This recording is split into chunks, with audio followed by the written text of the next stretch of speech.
Back to HPP, the Hoops Prospects Podcast. Last week, we discussed which prospects saw their draft stock change significantly in the month of May, and we talked Euro hoops with Marko Zarkovic, the head coach of Telekom Basketball 2 in Germany. If you didn't have a chance to listen to that episode, be sure to do so on hppod.buzzsprout.com or on any of the major podcast outlets, including Apple and Spotify.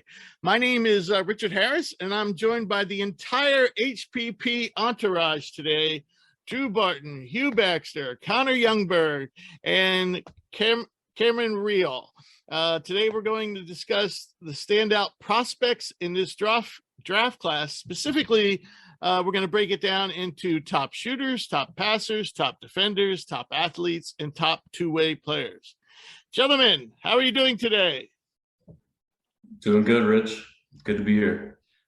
Hugh is back. I'm back, boys and girls. Who posted bail? I had to call a lot of people back home in Australia. Contributed to Hugh's GoFundMe page. Don't worry. I sent money to Hugh's GoFundMe page. Yeah, thanks, Drew. We need to start a second one to get him a new microphone. I'm glad the Canadians let you out, man. Good to have you back. Yeah, the Canadians caught me. All right, so I think Rich set me up, actually. Rich told me to go pick up some stuff, and it was a trap. The Canadian CIA. I forget what they're called, but they've been tapping all the wires. I had to move house and everything. Hugh was kidnapped by Antonio Banderas. Oh God, Hugh! I don't know. The legend of Zorro himself. For those of you listening, we were discussing crazy movies, Antonio Banderas movies, and I just want to throw it out there. One of the weirdest movies I've ever seen starred him kidnapping his daughter's boyfriend. So that's what we're referencing. All righty. So this is Cam's first time on the show. He's been with us for a while, working behind the scenes. Cam, would you like to introduce yourself? No. All right, good. All right. Well, I'm a big basketball fan. I've been editing the podcast for a couple of weeks. And in my spare time, I'm a youth basketball coach. So I spend a lot of time around basketball, and it's definitely a passion for me. So it's good to be here. All righty. A University of Tennessee graduate who lives in Denver. Yeah, I'm out in Denver, Colorado now. Right. Okay. So let's kick off like we usually do by discussing what's going on in the NBA. Gentlemen, what are your thoughts on the finals? We weren't able to get it was only Drew and I last week, so we weren't able to get everybody's predictions. What's everybody thinking? Series tied 1-1. First game, Boston made a I don't know if I would say unbelievable, but unexpected comeback in the fourth quarter. And last night was kind of a snoozer from the start. Golden State kind of rolled through the whole game. Well, I guess it was close at halftime, but yeah. Yeah, game two was close in that first half, especially in that first quarter. I thought Boston really has a chance here if they can keep their foot down. But I think we all expected Golden State to flex their muscle at some point. And once it started happening, I think Boston sort of admitted that it probably was happening and they weren't going to be able to get to on the road. So I'm interested to hear how Drew slept last night. Game one was obviously horrible. I didn't sleep after that one. That was brutal. The only solace I took in it was it was the largest point differential in a quarter in finals history. And I didn't expect Dirk Nowitzki to be shooting up for the Celtics. So, good for Al Horford, I guess. I think this series is going to be more competitive. We've seen like a massive historical fourth quarter, and then we saw kind of it was pretty much a blowout from the third quarter on. So I think it balances out, but I'm still going to roll with the Warriors. I said Warriors in 6. Those are my guys. And I think it's going to be competitive in Boston. I think we come back to the Bay tied up 2-2. I think they're going to split. And then I think Warriors win at home, and I think they close them out, but we'll see. I think there's a lot of star power on that court. So, it's going to boil down to the others. Horford's going to have to play a lot better. I think he's going to be somewhere in the middle. He's not going to score 26, but he's not going to score 2 again. Same thing with, Marcus Smart and White. Those are the guys who are going to, dictate the series. Yeah, I just hope we don't have alternating blowouts, which just seems to be the pattern of late. You know what I'm saying? I mean, We don't need alternating blowouts. I'll take a 30-point win in their place next too. So, we don't need to alternate. I'll take back-to-back blowouts for the Warriors. I agree. I want one of these finals games to come down to the last minute where it's just big shot after big shot after big shot. I think it's going to happen now that we get Mike Breen back in Game 3. He was the missing part. What's wrong with Mike, by the way? Or what was? I think he's in the He's a COVID company man. protocol. Ah. Jeff Van Gundy just got out. He just got free. We had him Game 2, and now we're going to get Mike Breen back and the whole crew back for Game 3. Nice. Too bad we don't have Charles and Kenny and Shaq for the halftime. Yeah, genuinely. Okay. So what are your let's get your guys' predictions. I went with Boston last week and Drew went with Golden State. What are you guys tied up? So you still 5-game series, but now Boston, I guess, has home court. What do you guys think? We'll start with Connor. I'm gonna say Boston in 7. That was my prediction at the start, but I was honestly surprised that they took one in San Francisco. But I think so. I'm going Boston, but I think the biggest X factor is going to be actually Draymond Green, because that first game he took 12 shots. The second game he took 3. I think it was 2 for 3 from the field. So I think it's like too busy talking to take shots. That's true. But Psychological warfare, baby. Psychological warfare. But I think if Draymond kind of lets Poole, Clay, Wiggins, Steph do the scoring and stick to playing defense, I think the Warriors have a good shot. But I'm still riding with Boston. All righty. Cam? Yeah, honestly, I was shocked that the Celtics pulled out Game 1, not just because they came from behind, but I expected what happened in Game 2 to happen in Game 1. Like Golden State just comes out and puts the hurt on them, but that's not the case. They got Game 1 on the road.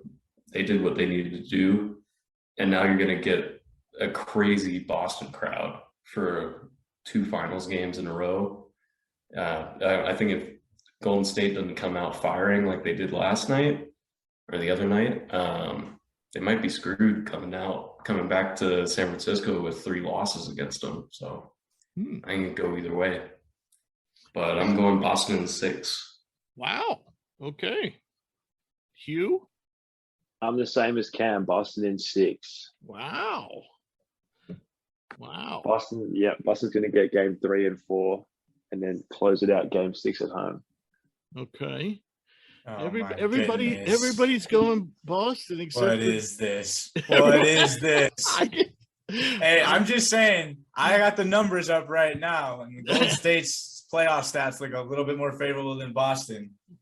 I'm just saying, Boston needs to be able to play in the 110s to 120s consistently. They had 80 points going into the 4th in Game 3 and had a historical quarter, and they had 64 points going into, I believe, the 4th quarter in Game 2.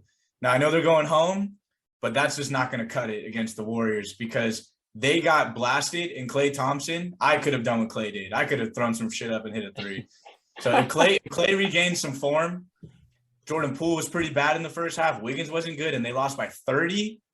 That's a huge red flag to me because there's no way those 3 guys particularly shoot that bad continuously throughout this series. I just don't see that happening. So even if Horford, White, and those guys played to their averages, the Warriors still would have won that game. And those guys played up to what they normally do. So I'm confident that, Game 1 hurt, but I think we're going to go into Boston. I think we get Game 3. I think Boston wins Game 4 out of desperation, and we bring it back to the Bay, and then we go from there. We need to cut that snippet where Drew just said he could do what Klay Thompson does. That's what we're putting on Instagram this week. I didn't say what he does. I said what he did in that game. I could have come out. I could have just fired some. Right. Hey, I could have fired something up at the rim. Are you guarding Jason Tatum, Drew? What's that? Are you guarding Jason Tatum too? As Coach K said, he's a soft St. Louis kid. Coach K said it best. I got it. Drew, send us some footage of you shooting around in the driveway, and then we'll put that up on Instagram as well. We got we have an NBA regulation hoop in our backyard. My dad built a half court in our backyard. You're gonna have to So- get somebody to film you. I'm We need gonna tape. put it side by side with that clip of you shooting and Clay shooting.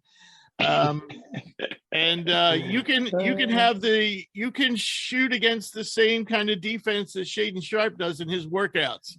I'm gonna go find my neighbor's a 75-year-old woman. I'm sure she'd be thrilled to get some sunshine and go stand in my backyard. All right. But all joking aside, it's gonna be a good series, and I think Tatum and the boys they're gonna get it together, and I hope we get some good games because I'm tired of blowouts. Yeah. I think Boston definitely takes next game. It's just, I just don't think they put their full effort into it. There's a betting principle. And basically, when a team unexpectedly loses far worse than you can imagine, you always bet on that team. And it works, I'd say probably 8 times, 9 times out of 10. So I don't know what the spreads are going to be. Boston's going to be the favorite. I would think maybe like 2 or 3 points, but yeah. All right. So what are the other interesting thing in NBA news this week was Quinn Snyder stepping down as the Jazz's head coach. Apparently it was something he wanted to do. It wasn't any animosity. He was still under contract, and I think his contract ran till a year from now. So anybody have any thoughts there?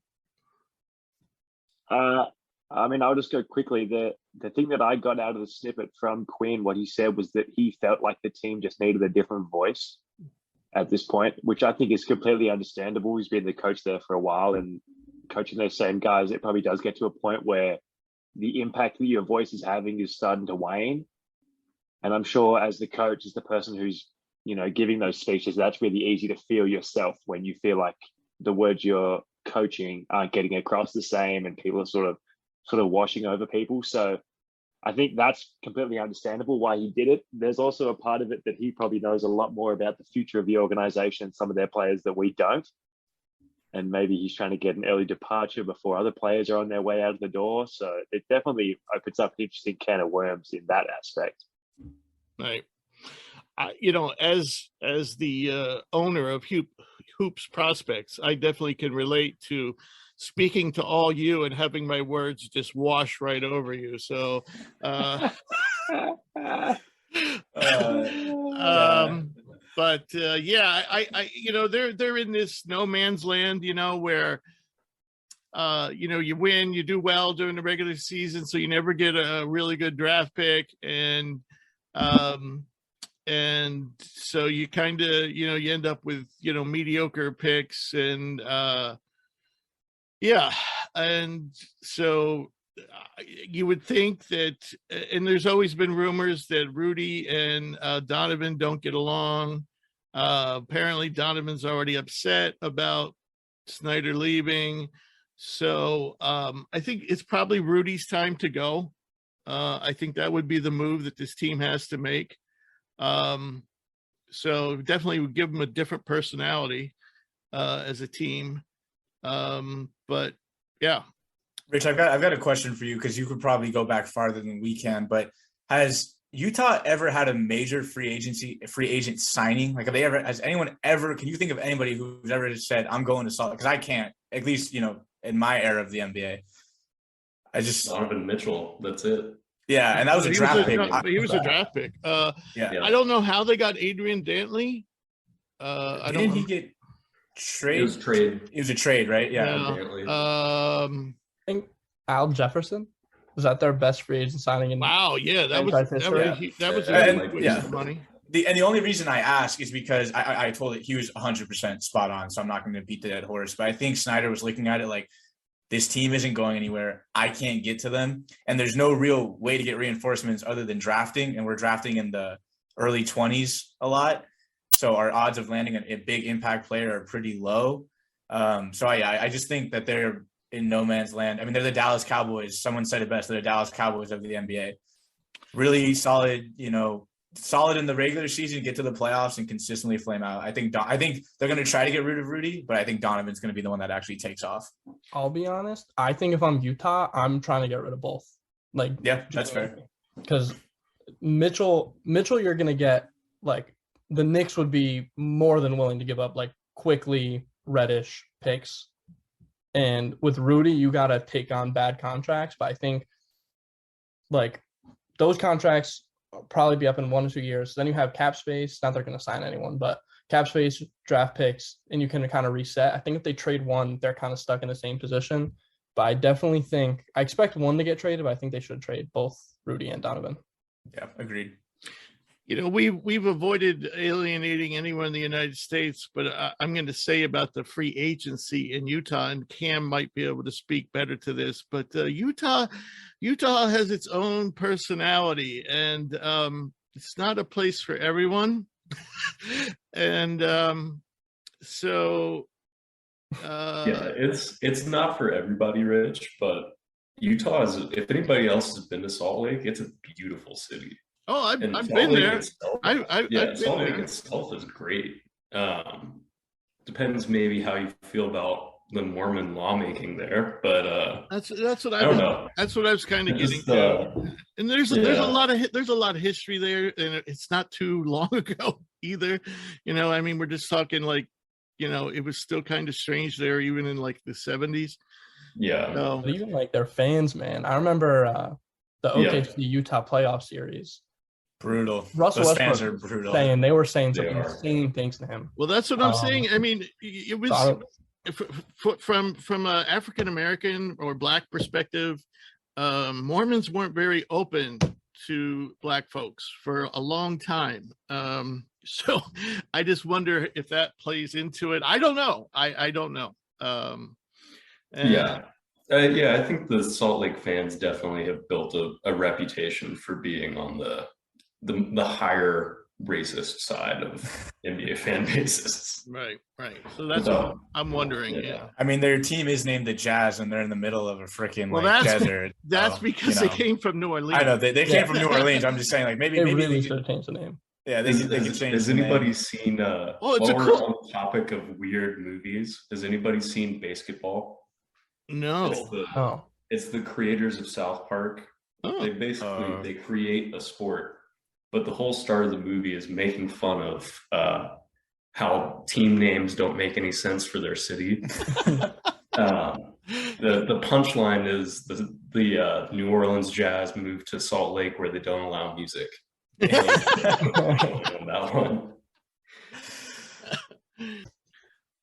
All right, so we're going to move on to talk about the standout prospects, and we'll start with top shooters. Our definition of a top shooter is not just who makes the best percentage from deep, but we also consider the player's ability to shoot on the move, shoot from mid-range, or even close with floaters. And I'll start it off with the guy who shot the best at the NBA Combine in the drills. He didn't play well in the games, but in the drills, he was the best shooter. And that's Villanova's Colin Gillespie. I think by now we're all very familiar with him. He's a proven winner, smart player, team-oriented, floor general, basically a coach's dream. He averaged at least 14 points and 3 assists for the past 3 seasons. Big East Player of the Year this year and last year. This year he won the Bob Cousy Award. One of the downsides is he's not very big. He's 6'2" with a 6'4" wingspan. He's solid in terms of speed and quickness, but he has very little vertical, and this affects his ability to finish around the rim and defend. Having the lack of length and not having a vertical. If you look at his block shot statistics, they're non-existent. But he had excellent shooting splits this year, 43% from the floor, 42% from deep, 91% from the foul line. And those last 2 numbers, from deep and the foul line, were top 20 in the country. You throw in his assists with his points, and he ranked at the 96th percentile for points and assists per possession. And he has a career assist turnover ratio of 2.2, which is also excellent. So he's never been a super high volume assist guy because he's always been one of their primary scorers, but I think he has the potential to bring those assists up and, not shoot so much, as a pro. His shooting form is beautiful. He has a quick release. He has good range, and he's very effective off the bounce. When we look at those synergy numbers off the catch, he was 95th percentile. Here's interesting, though. He was 98th unguarded, 74th guarded. But again, I think that comes down to his size. When he shoots, he gets decent lift off the ground, but he's not a spectacular. So, again, not a great jumper, not very big. So, if he's guarded, you could definitely slow him down. Off the dribble, he was at the 92nd percentile, and he shoots a lot off the dribble. We're not necessarily talking, Damian Lillard type off the dribble, but one or two dribbles and get the shot off quick. So I think you can make an argument that he's definitely for sure one of the best shooters in this draft. I don't know if you would say he's the best. Any comments? Pretty sure I just Colin's think- got to be like 40 at this point, but What's that? Oh, he's probably like what, 40 at this point? no, I think Sorry. I think he's going on 23. No, Hugh, you go ahead, Hugh. I was just gonna. I mean, Rich, you said it, and I mentioned a lot of this when I detailed Colin a couple of weeks ago. But it's just the shooting is amazing, and it is even more special when it goes with everything else he does on the court. Like, he's such a good floor general. He's such an incredible leader and like spearhead for that Villanova team. That's because a lot of the guys you can talk about and make arguments for being the best shooters are just pure shooters. But Mr. Gillespie does it all. Yeah. And I really think, I think he's going to get drafted. It's going to be late, but I think he's going to get drafted. But if not, he's definitely going to have a chance to catch on. The question is, does he go the route of Arcidiacono, or does he go the route of Jalen Brunson? Brunson, of course, has established himself as a starting level point guard at this point. And, Diacono never really stuck. He always ends up with somebody's team, but he never really has made his mark in the NBA. So next guy we're going to talk about is Keegan Murray of Iowa, who's much different in terms of size compared to Gillespie. And Connor, you want to talk about Murray?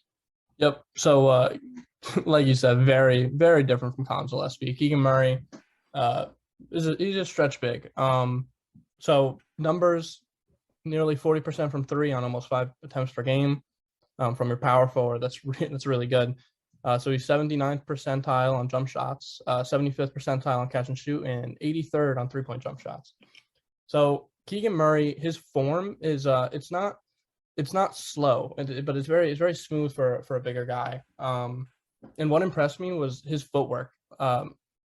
In that Iowa offense, there were times where he was coming off screens, catch and shoot, making threes, and his ability, like for a bigger guy, to like get his feet behind the line, get set, and knock down a jumper really impressed me. I'd like to see him shoot more off the dribble. A lot of his shooting was catch and shoot, but there were I was watching some tapes, and every once in a while he'd do a step back three and from way beyond college 3-point level, and it'd go in. But if he could add that to his bag and expand to it, I really think Keegan Murray has a lot more offensive potential than a lot of the other bigs in this draft. But one of the things I'd like to see is he's 11th percentile on mid-range jump shots, just exclusively offensively, a post up big and a stretch big. No mid-range game at all. I'd love to see him add that. Specifically a post fadeaway. I saw him hit one fadeaway in everything I watched. And I think because he's so dominant in the post for a 4, and he can shoot the ball, I think if he adds that ability to hit post fadeaways, that'll really add to his game and make his bag bigger. And in terms of landing spots, I really like 5 and 6 for him. I think he's a lock to go top 10. With his abilities, and I really like Keegan Murray as a shooter and as a player. it took me a while to forgive him for what happened in the Richmond game in the tournament. Oh, yeah. But Yeah. I finally now have him in the top 10. I don't think he's the 5th best player in this draft like most people do. But you know, I mean, I wouldn't be shocked if he goes 5, but Yeah, I agree with you, Rich. I think he's a little overrated, but like I know that Richmond game probably left a lot of like a really bad taste in a lot of people's mouths. I mean, he's getting top 5 hype and he lost to a 12 seed. But I mean, I look back at that, I pulled up his stats from that game. It's hard to blame him. I mean, he had 21-9, 2 assists, shot 54% from the field, knocked down all of his free throws. Like, I think he played well. I just think, you know, as we see in the tournament, a lot of the times when a higher seed loses, it's because a lot of the like others didn't come along for the ride. And right, even the best players, one of the it's things hard to is win. Murray is not good at getting other players involved. you Sure. know? Yeah. He only had And 2 the other assists. thing is I think his defense is suspect. Yeah, that's very, that's fair. But you know, Iowa didn't show up for that game. Yeah, And as a team. so, they did. you know, would Colin Gillespie let Villanova do that? You know what I'm saying? So, you know, Yeah, I agree with and that. the other thing that works against him, and I don't care what anybody says, is his age. You know, you can't compare Keegan Murray to Jalen Duren because there's 4 years difference between the guys. I mean, imagine what Duren's going to be 4 years from now. You know, so that's why, you know, if you want to take Keegan Murray over Jalen Duren, go right ahead.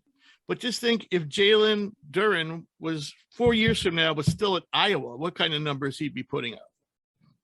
At the same time, too, imagine if Jalen Duren had a jump shot, which Keegan Murray does, and Right, but Duren does not at all.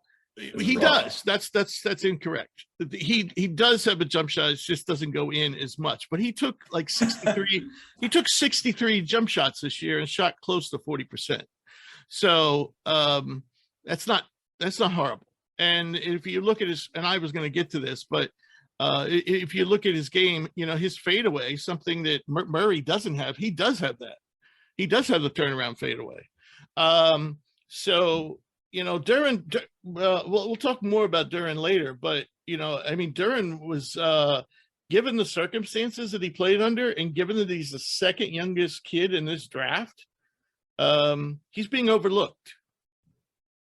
Anyway, so moving on, Hugh, you AJ Griffin, he did not do anything at the combines. I don't believe he even got measured. One of the things that was kind of a shocker for me, you know, with Duke, Trevor Keels was kind of came out of shape, didn't do well at the drills, had a high body fat. And one of the things I've wondered with Griffin is if he's quite in shape. Of course, he's had a lot of injury problems. So I wonder if we've seen him even at his best. Yeah, Rich, and that's a good segue. Obviously, a point that I was going to touch on is the troubled injury past for AJ Griffin and how that could mean, you know, obviously there's some future potential negatives in that sense, but there's also, you look at it in the glass half full and you think about, well, how much better can this kid get when he can really string together health and hopefully get going? Because, I mean, he's so young, but his body looks ready, NBA ready. So I think that once he gets to the NBA, gets the right trainers, then we can really see him get healthy and hopefully shoot the way he did this year, consistently year after year. So the reason I have AJ Griffin as the top shooter is basically because of the ability that he was shooting at in the importance of games he was playing in. Like, he was playing for Duke. All of their games are on national TV all year long. He's a freshman. He's a young kid who's, you know, if the bright lights got to him a little bit, it would have been understandable, but it didn't. You know, he shot 44.7% on 4 attempts a game from 3 this season. He's in the 98th percentile points per possession. He shot 61.2% adjusted field goal percentage. Sorry. I got lots of percentiles here coming up, but I just think the body of work, the shooting that he showed was just impressive to be that guy that's not necessarily the he's not the star player of the team. He clearly didn't have the ball in his hands nowhere near as much as Paolo or some of their other guards. He was often coming off flares, spotting up in the corner to shoot, ready to score for the team. He he is a 98th percentile shooter coming off of screen, which I was really impressed with seeing that on Synergy. He has so many of those excellent check marks throughout his Synergy shooting numbers that it's just, I think, as such a young player to have such a rounded ability to shoot the ball coming off screens as a spot up shooter. He was a 95th percentile shooting off the dribble. Just that rounded aspect of being able to shoot the ball in such a variety of ways is going to be crucial for him at the next level. And once he gets healthy, well, he was healthy this past season, but once he proves he can stay healthy and stay in shape, I think he's going to be that perfect shooter that an NBA team needs, that can play defense, has good size, and can just give them a great offensive option that doesn't need to be a star player with the ball always in his hands. This was a guy that I think was pretty touted for his athleticism, but I don't think we really got to see that this year. Of course, Duke had a lot of different options. What do you make of his athleticism to be more than a shooter?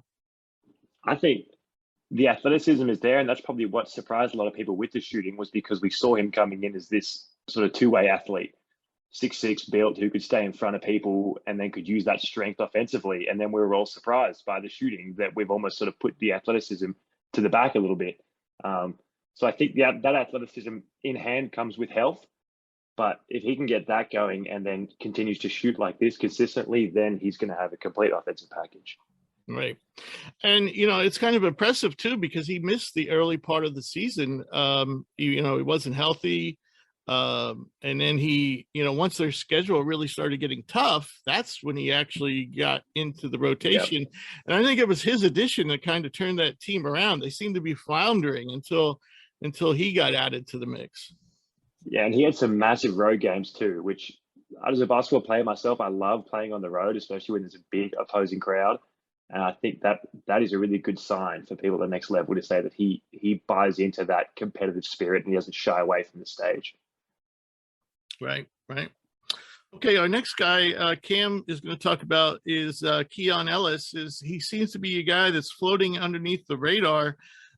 We talked about him last week because in game action, he didn't shoot well, but he did very well in the combine shooting drills. He tested out very well.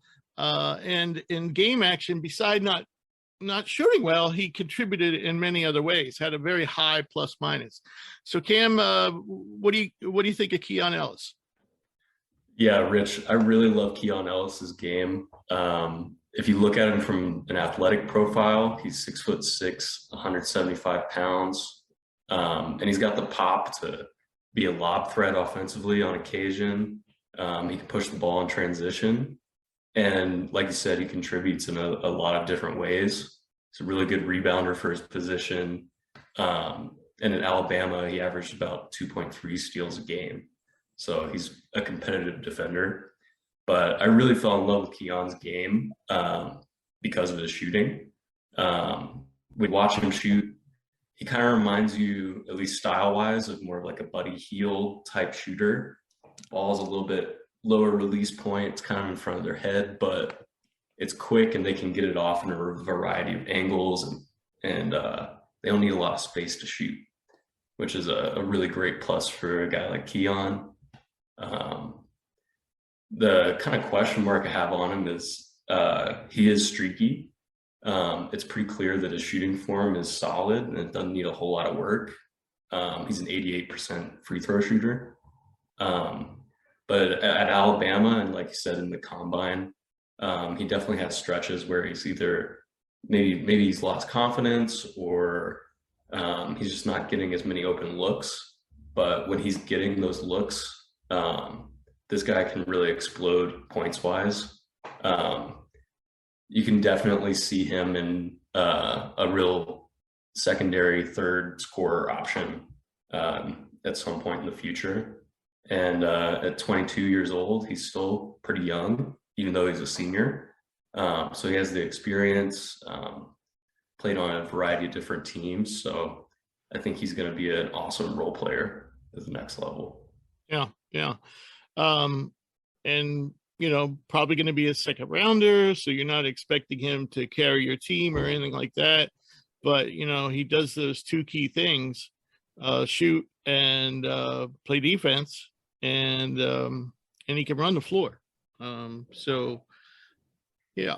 So the last guy we're going to talk about in our best shooter category, Drew, you want to talk about Ben Matherin? Yeah, so I think Ben Matherin took some really big strides. It's pretty clear to see, just given how his stats kind of blew up from his freshman to sophomore year, and a lot of that had to do with his scoring. I haven't seen too much of Keon Ellis outside of the combine, but I would say that out of all the guys, he might be the least skilled three-point shooter, just out of the guys we've talked about. But I think overall his shooting ability from the mid-range, off the dribble, catch and shoot, I think is really, really solid. I mean, he had 12 games this year where he had 15 points and was 40% from three. And he had another 4 games where he was 20 plus, but he didn't hit that 40% three-point mark. I think he's a really high-level athlete. He didn't engage in too many combine tests, but he passes the eye test for me, particularly with his jump shot elevation, and he has a really good first step. I think you go back to the TCU game, and that was a dogfight back and forth. And despite him having to carry a big load late into that game, he was still elevating, getting to the rim, knocking down shots for them. So I think the athleticism is there.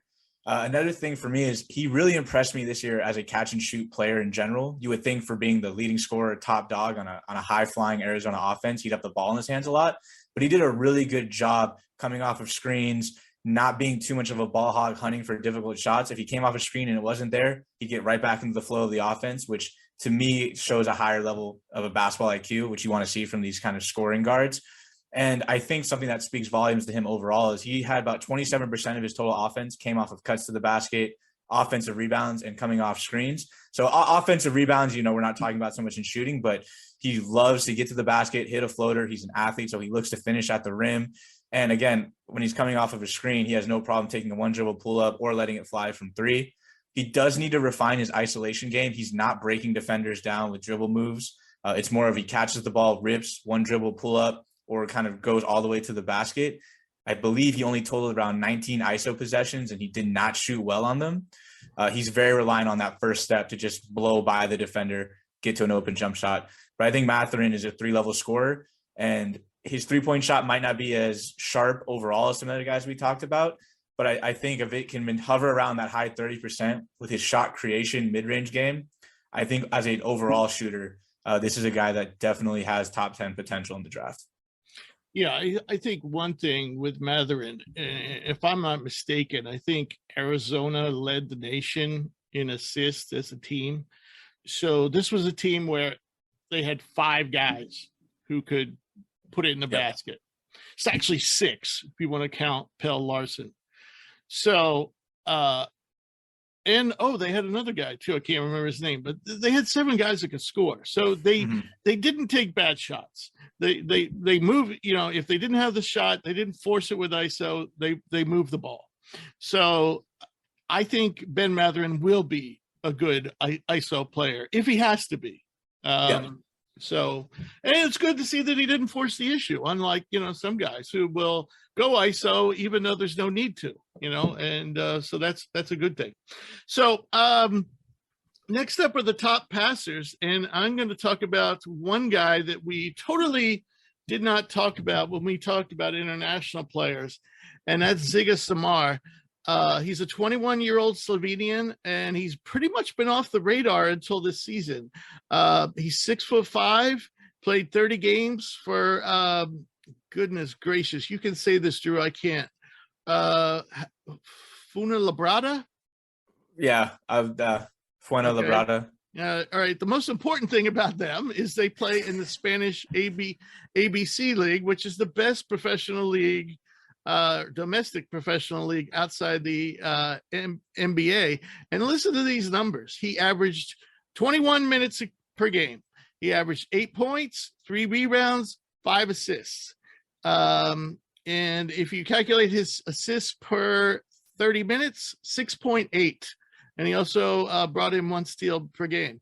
Shooting splits, 49% from the floor, 47% from 3, and 77% from the foul line, with a assist turnover ratio of 2.8. So question might be is, why isn't this guy a lottery pick? Well, the thing of it is Samar is kind of like a Villanova player. He's highly efficient, but he's not flashy. I'd say he's probably in this draft class, he'd probably be at best average, in terms of athleticism. He doesn't have kind of like Gillespie, he doesn't have bad speed and quickness, but I'm very concerned about his vertical. And there's nothing he does that's really flashy. And that's why I think I picked him for this category for number one, because we didn't talk about him on any other show. But number two, when you look at those numbers, about seven assists per 30 minutes at a higher level than just about any player in this draft class has played at, that's impressive. But the thing of it is, all his passes are, kind of the very safe route. You don't see a lot of one-handers. You don't see a lot of most of his passes on the move. He usually uses two hands. He doesn't usually go cross court much. It's kind of, and he doesn't use the bounce a lot. So it's very safe type of passes. So as I said, you kind of have a Villanova type player here. And I think, in all honesty, I think he has a good chance to be drafted, but I think we're looking at a second rounder. And I guess it all depends on how, I'm judging his athleticism based on the eye test. So maybe he's a little better athlete than I saw, and maybe he's done some things. There's also not a lot of film on him. So maybe he's done some things that I haven't seen, but basically what you have here is a highly efficient player, but not very good athletically, not very long.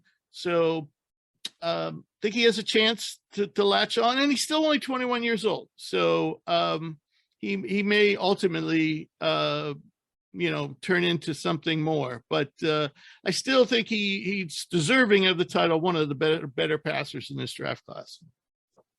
Next on our list is Connor's going to talk about Ty Washington, who I know had one game. I believe he had 17 assists in one game when Severi Wheeler was out. I believe he had a 17 assist game. So, yep. And I believe Ty, even though he played the two guard, is really truly a point guard. Yep, that's a lot of what my review is. His numbers do not jump off the page, playmaking wise.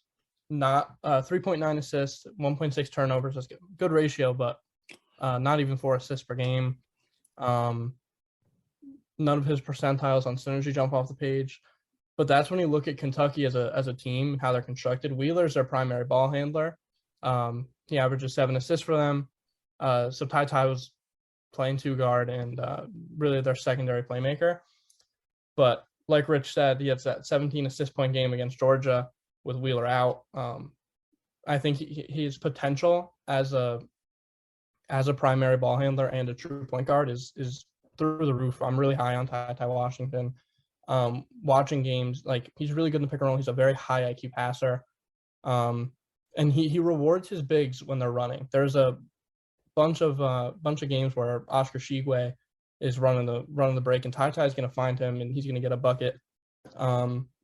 And honestly, I'd love for Ty. I think the best position for Ty Washington to get that full true point guard potential is to put him in a situation where he is a primary ball handler and he has shooters. Looking at Kentucky's roster, there's not a lot of shooters on there. Oscar Shigwe, obviously not a shooter, but even like percentage-wise, none of his teammates, outside of like one other guy, shoot a reasonable percentage. It's pretty much only Kellen Grady who's shooting well above average for Kentucky. So I think in a spread offense where Ty Washington is going to be heavily involved in a pick and roll with shooters on the wing, I really think his potential as a true point guard and a really good passer is really through the roof. Alrighty. So the next guy we're going to talk about, we talked about last week because he did very well at the Combine, and that's Andrew Nebhard of Gonzaga, and he certainly deserves to be in this category of top passers. Yeah, Andrew Nemhard's my guy. Anyone who listened last week knows I gushed about him a little bit, particularly being a West WCC guy. I've seen a lot of Nemhard the last 2 years. right away, his standing numbers look really good. I mean, he had 6 assists, which was about 15th in the nation per game to only 1.9 turnovers. He had 17 games this season of 6+ assists. But when you kind of do a deeper dive into Nembhard, I think the first thing for me that goes underrated is he's a better athlete than I think people give him credit for. He tested very well in the lateral drills. Doesn't have a lot of vertical pop to him, but laterally he moves very well. And you can see that when he's on defending, when you see that when he's out on the break. I think he's an extremely well-conditioned guard. I mean, this is a guy who averaged 36 minutes per game from February through March and played 39 minutes per game through his conference finals and then the tournament. And that's playing all teams that were March Madness caliber squads. This guy did not come out. He thrives in transition. That's how the Zags like to play. He's a constant motion type of guy. Either he gets the rebound or he gets a handoff from Timmy or Holmgren, and he's flying up the court. He's looking for shooters, or he's looking for like a trailing big. He can slow the game down if he needs to, and he did that often. When you play with a guy like Drew Timme, you're going to have to run some sets for him where he's getting the ball down on the blocker in the high post. And you just see a lot of passing variety with him. I mean, he's got driving kick ability, lobs to the rim with Chet Holmgren, long passes in transition, and dumping it off to bigs like Drew Timme. So this is a guy who's got a lot of different ways to get the ball where it needs to go. And I think something that he has faced is, when you play for Gonzaga and they've had a lot of NBA level guys or just high level college players the last 2 years in particular, scoring opportunities are hard to come by. But for a guy like Nembhard, whose best skill is passing, it's a dream to play with. I mean, he has shown NBA guys now the last 2 seasons that he can play with a bunch of different archetypes of players. He can play with shooters, a la Julian Strother and Corey Kispert, more slashing-oriented guards like a Jalen Suggs, post players like a Drew Timme, and then kind of unicorn, in between, do a little bit of everything guys like Chet Holmgren, and he can make sure all those guys get their looks. And then he did that in the combine as well. He was playing with guys he wasn't as familiar with and still had an 11-assist game on top of 26 points, which was a little bit more of an outlier. He had the 13th best assist-to-turnover ratio alongside the 12th most assists in the country. And I could totally see him filling a Tyus Jones-like role with some shooting upside. He shot 38% from 3 this year on, I believe, 4 or 5 attempts per game. He's going to be a guy that probably is only going to give you 6 to maybe 8 points per game, but he's going to come in, be able to protect the ball, not turn it over, get guys their shots. And with his conditioning and the way he takes care of his body, he's totally capable of stepping in and filling in for potentially an injured player and just giving you good, solid, fundamental basketball play. He's probably not going to score 20 points per game. That's just not his style. But we saw the Warriors with a backup and Sean Livingston do really well, make all those runs. We saw the Grizzlies really thrive when Tyus Jones had to step in for Morant. And I think Nembhard could be that kind of guy. I agree. Next guy on our list is the ACC Player of the Year, Alondes Williams from Wake Forest. Cam, you want to talk about Alondes? Yeah, Alondes is a really interesting prospect. Even though as the ACC Player of the Year, he averaged 18.5 points per game. But for the sake of this argument, he was at about 5.17 assists. He is a little bit higher on the turnover ratio among the guys that we're talking about, at about 3.6 a game. But when you watch him play, you realize that most of those turnovers are coming off of him sort of being forced to be the primary scoring option at Wake Forest, and not out of maybe lackadaisical passing. He's a really creative passer, especially off the drive. He has a really good feel for when to hit the corner guy. And I think the passing skill that is maybe most unique with Alondes Williams among these prospects is that he's great at making the skip pass. Most of his assists probably come off of that kind of action, and it's a pretty rare skill to find in especially college level passers. Let's see. Yeah, I mean, that's what I love about him in terms of as a passer. The creativity and the consistency to find open guys. Right. He's not built like your typical point guard either.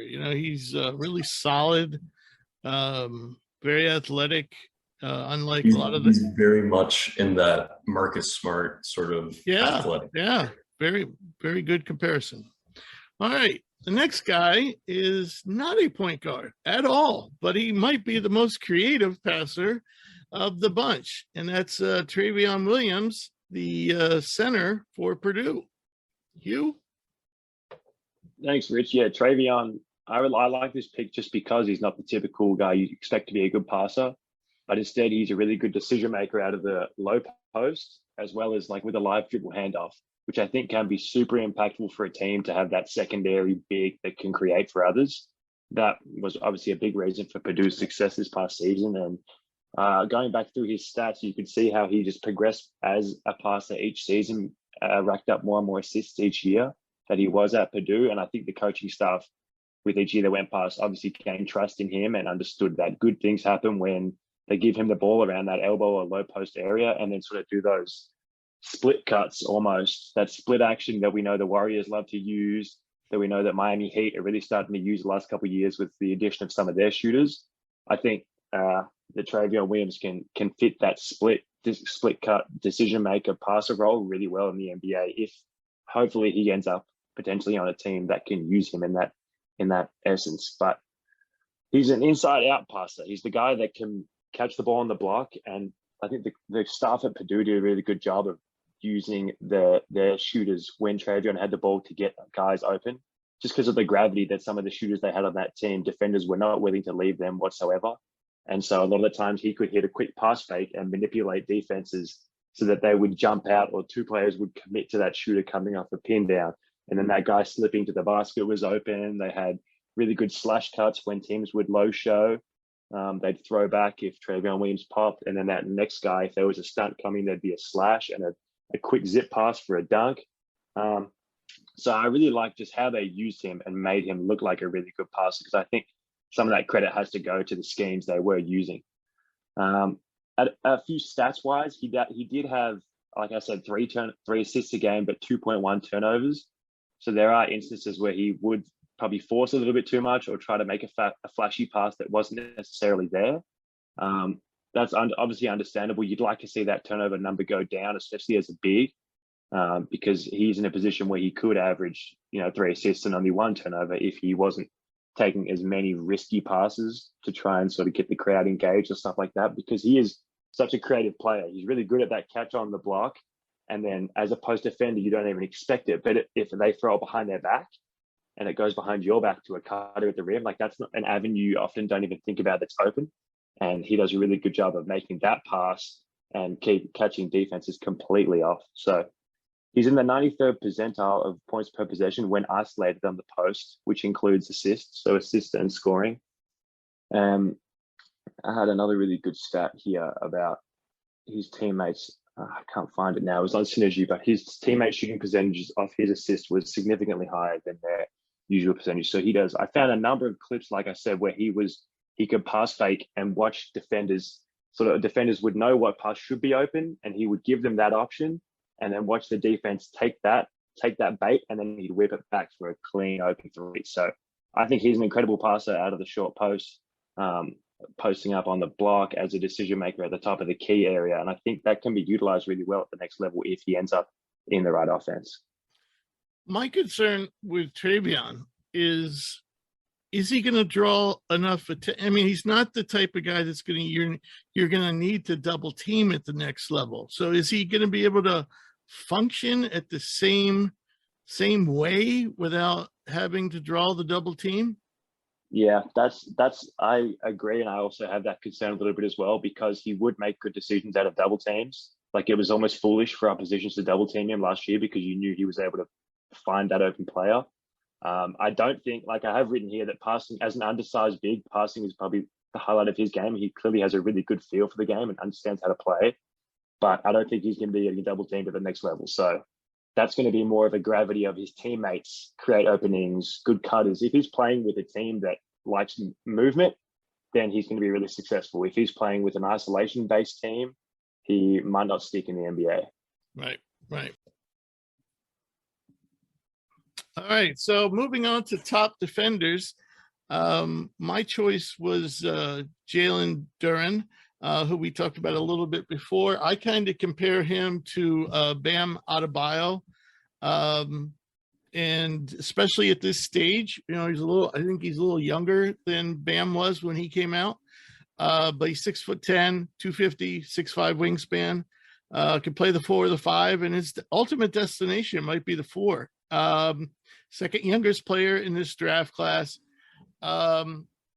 And so basically, you have a guy, he's not a dominant shot blocker, not a dominant rebounder, but he did lead the American Athletic Conference in both categories. I think what I really love about him is his ability to run the floor, move. He definitely has switchability, and his athleticism. I would have loved to see him get tested because he really the eye test says he is a very good athlete. The concern is offense because, right now he's mainly, role guy. He doesn't really have a post game except for his fadeaways, which we mentioned before.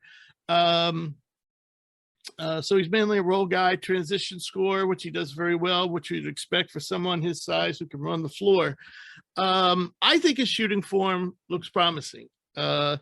And he took 65 2-point jumpers this year, made 37%. He's not yet a threat to put the ball on the floor for more than a couple dribbles, but again, I see that potential. The one thing that really surprises me about him is I really like his vision as a passer. He doesn't have a lot of high assists, and there were some games where he didn't look for other people. But in the games where you caught him where he was looking for other people, he really does have nice vision. The problem is he has bad accuracy. So he would make the right read, but he would just miss the guy. He'd throw a lob and it'd be a little ahead, a little too far ahead, a little too far behind, or he'd make a bounce pass, but it just wasn't, his accuracy is something he needs to work on with the passing. But the one thing I want to say about Duren for people who aren't his fans is this is a guy who averaged 12 points per game this year. And I really feel on a different team, he would easily average 16 points per game. You had a team that really didn't have a good point guard. You had a team that was very turnover prone. And you had a team that couldn't shoot.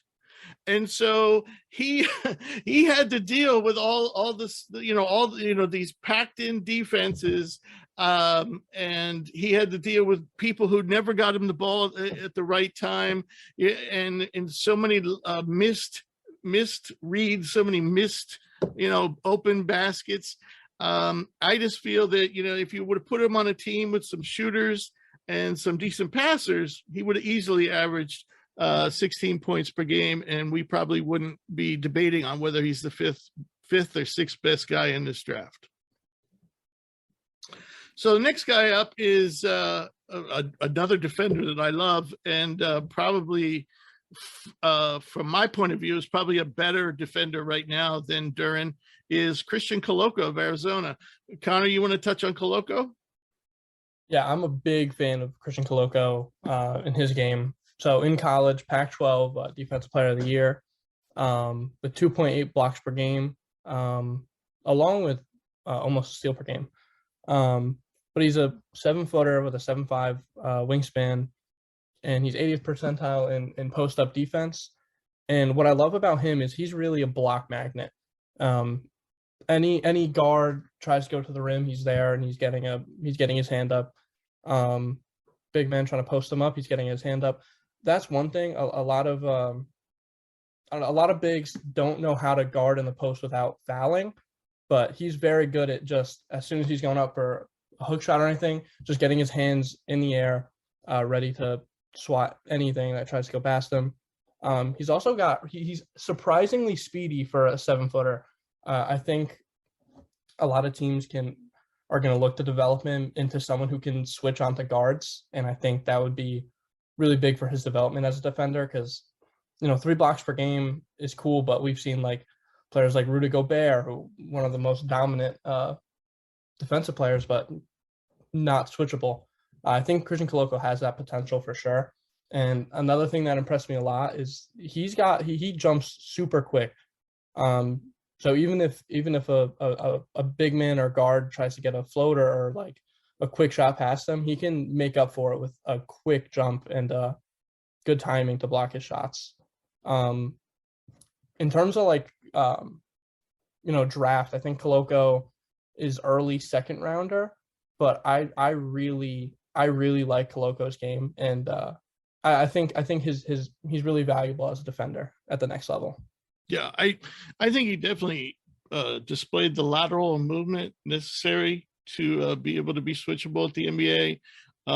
He definitely did that a lot at Arizona. So I don't. That's why you definitely can make a good argument that he is the best defender in this class. Is he gonna be able to move as well as a guard? No. But when you calculate in his length, then it becomes a whole different story. All right. The next guy we're going to talk about is Dyson Daniels. And believe it or not, we're going to be talking about defense coming from G League Ignite. Didn't see much of that last year, but they have two of the better defenders in this draft coming from Ignite, and Daniels is one of them. Yeah, Rich. So, I didn't know a lot about Daniels coming into this season. Part of that being because he was international prospect, and then the second part of that being he played. And he's from New Zealand. Yeah. So, I didn't see a lot. I mean, I was seeing him on draft boards, whatnot. And, I'll be the first to say as a scorer, he's probably going to cap out in that 16, maybe 18 point per game scorer if he really hits. But the reason I think he's so high is the versatility. And a lot of that ties back to the defensive upside. He's very clearly a multi-positional defender. There were games he was starting at forward, then starting at point guard. I mean, he played all over the place, both offensively and defensively. I watched games against the Santa Cruz Warriors where he guarded the 1 through the 4. Sometimes almost in like one possession, he was just all over the place. He has really solid defensive fundamentals, which I like because a lot of times you see guys who we think are good defenders rely heavily on athleticism just to be kind of able to physically overwhelm somebody, but he closes out well, he rotates well, he knows how to drop back, he knows how to jump out and hedge a screen, he knows how to get on the perimeter if he needs to. He's really active in passing lanes. He averaged 2 steals per game in the G League, so he's very good at predicting the off-ball movement, getting a hand. I couldn't get his numbers on things like tip passes and stuff because G League's stats are a little bit more bare bones, but from what I saw, he gets his hand on balls a lot. I think he tested really well, if I remember, in the combine laterally. Yep. So that's the shuttle lane agility, which is what I want to see from a defender. He was bottom third in his vertical testing, but he was overall the second tallest guard, I believe, with Gabriele Porchita from Italy.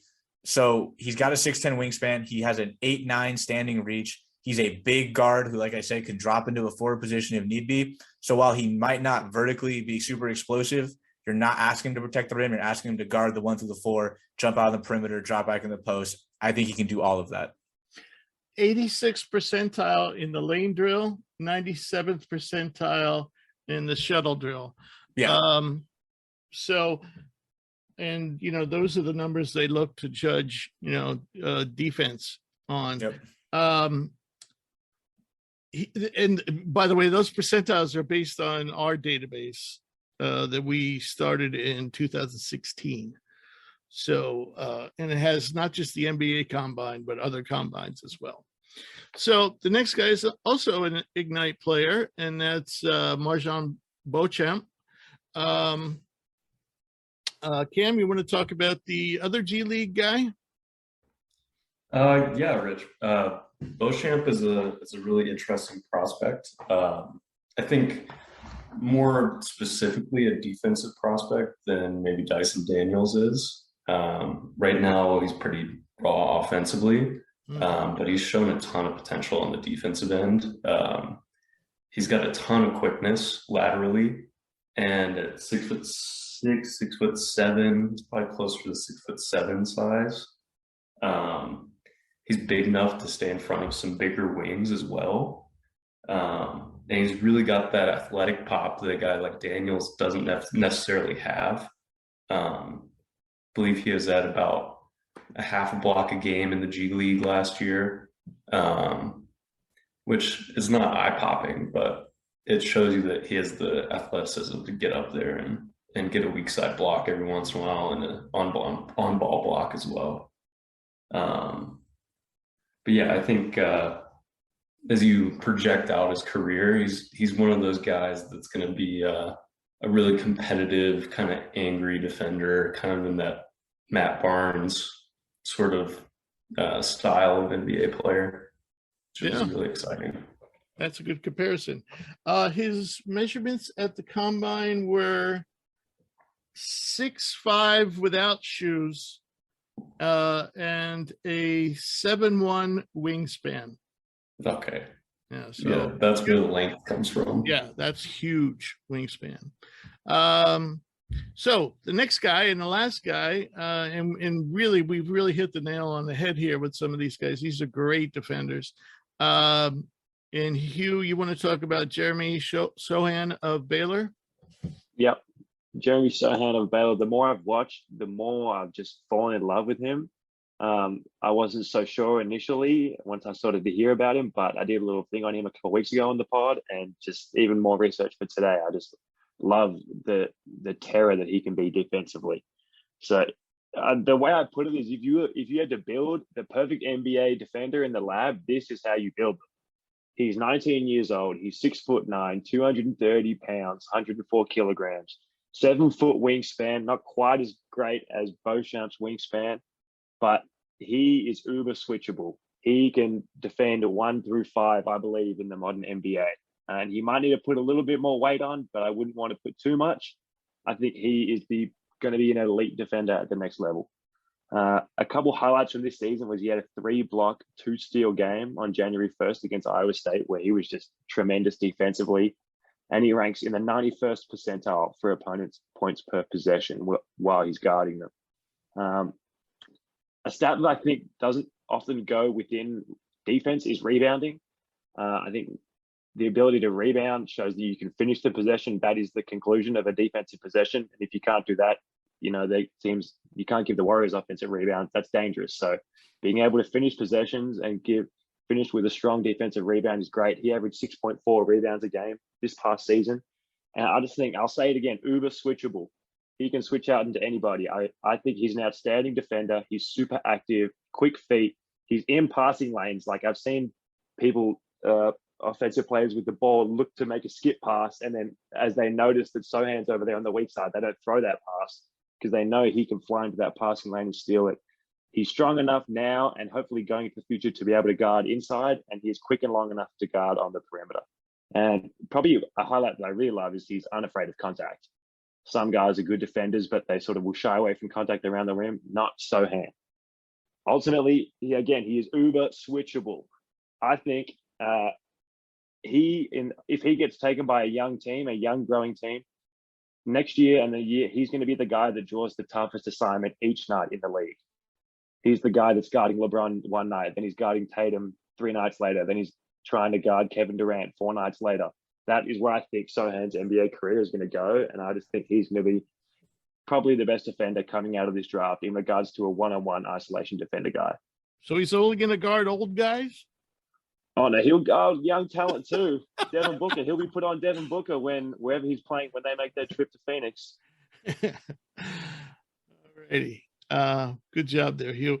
Okay, so the next, we're going to talk about top athletes. Obviously, not much we could say about their athleticism, but we'll give you a rundown. All these guys are excellent athletes. First one is another Baylor product, and that's Kendall Brown. Connor, you want to talk about Kendall Brown? Yeah, so Kendall Brown kind of got outshined a little by Jeremy Sohan, which you just broke down as a defender. But Kendall Brown still has a lot of potential. To me, he's been slipping down. Like, he was a for sure lottery pick, then he was a late first. Now he's fringe first, probably second round to pick. But like I said, I really like his potential.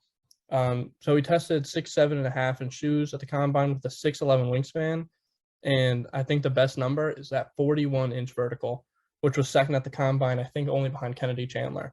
But I just like very raw offensively. He shot 34% from 3, but very, very low volume. But what I like most about him on offense is he's really good in the dunker spot. Kind of just waiting around the rim, And in that Baylor offense, whoever was driving, they were looking for Kendall Brown to come in the dunker spot. He was 94th percentile on cuts to the basket. He's also really good at. But really, he's just a high flyer and a humongous lob threat, especially in transition. But I think a lot of his athleticism is going to help him as a defender. I truly think he has elite defensive potential with that wingspan and with that vertical. I think he can't really guard 1 through 5 right now, but I think if he develops correctly and drafted to the right team, I think he's going to be that defensive anchor that he has the potential to be. But yeah, definitely outshined by Sohan, but still a really, really good prospect in my opinion. Yeah, I agree. And I think he'll still fall in the first round. So the guy I picked was Ochai Agbaji. And unlike everybody else we're going to talk about, Agbaji actually tested out 2 years in a row. And his numbers were actually very similar both years. But probably the most impressive number was his max vertical from last year, which was 41.5. You throw in the fact that he's also a very strong player. This adds to his athleticism. 6'5", 217 with a 6'10" wingspan. He's a proven winner. He's team-oriented, intelligent, hardworking, all those good things. Of course, he's won a ton of awards, including, being national championship, was Big 12 Player of the Year, Big 12 MVP, NCAA MVP. The one thing about Agbaji is he's older. He's like about the same age as Keegan Murray, and he's not. He is steadily improved, and just about every aspect of his game. So it was good that he stuck around as long as he did. But the one thing it's still missing is he is still not an ideal shot maker. I mean, or shot creator, I should say. He's still pretty much a catch and shoot, or, well, I'm not saying he can't put the ball on the floor. He certainly can put the ball on the floor, but he's not the type of guy. He's not going to create shots like Damian Lillard or someone like that, or Kyrie Irving or anything like that. He's, and I'll give you some examples here. He was 89th off the catch, 89th percentile for points per possession off the catch, but only 30th off the bounce. And it was very similar the year before. He also didn't do very well in ISO this year, 16th percentile. He's also never been a very good passer. And for his career, his assist turnover ratio is basically 1. So, but the reason he's in this category is for athleticism, and he certainly has that. Given his age, some of his shortcomings might be harder to overcome than somebody who's 18 or 19 years old, but I still think he has plenty of upside, and I think he's a possible lottery selection. Rich, a quick comment.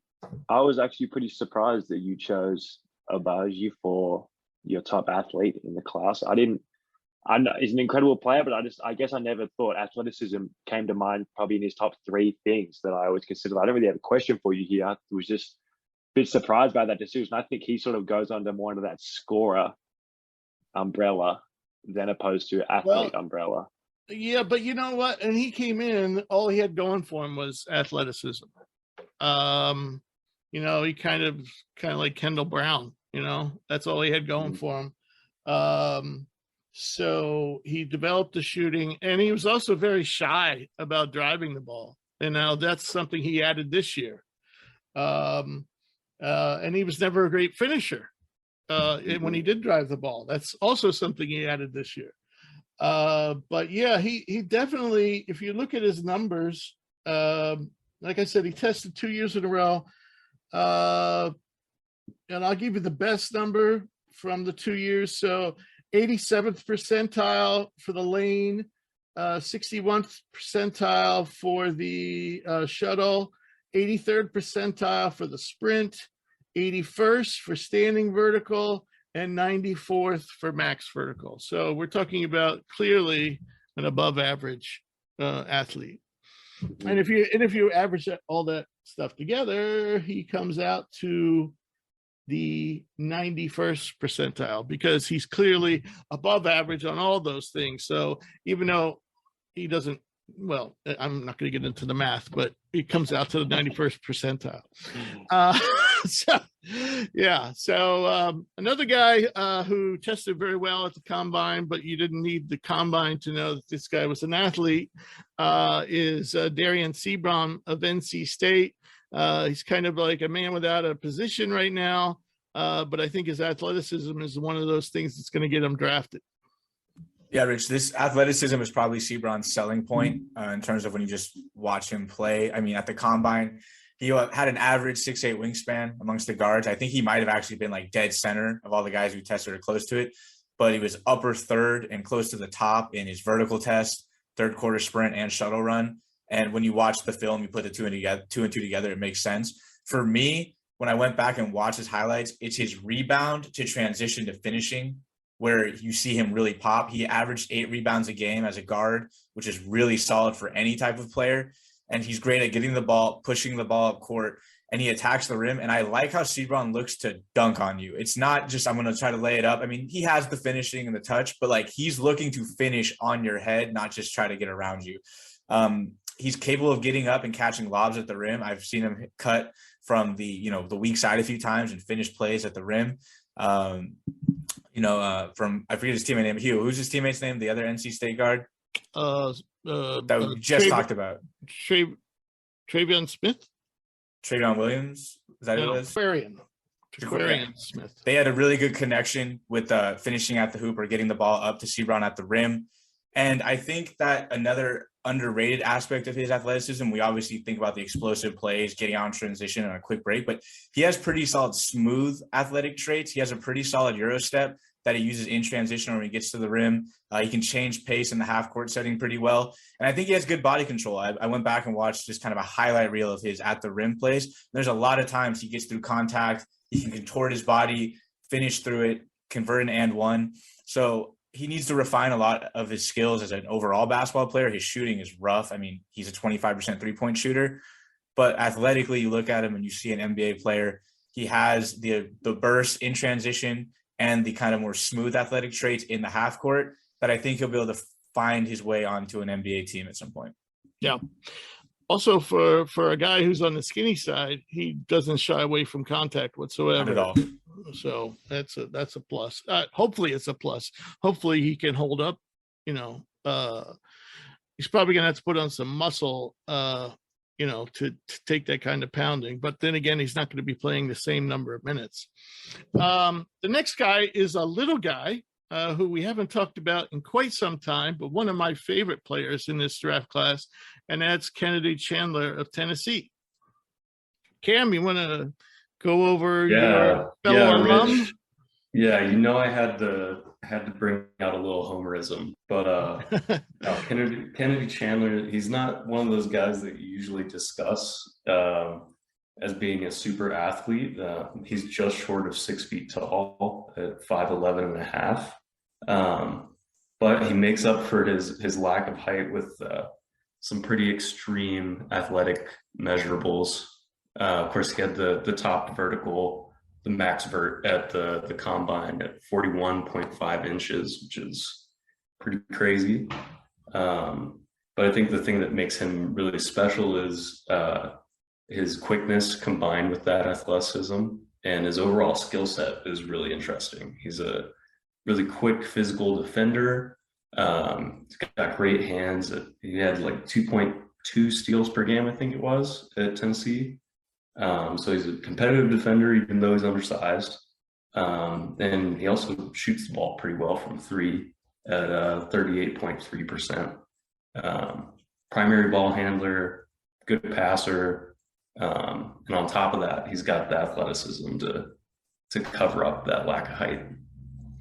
Do you have any idea why people aren't higher on him. I mean, I believe he was a top 10 recruit, 5-star guy, and people act like he's got the plague or something, you know? I think part of it was Tennessee underperforming in the tournament.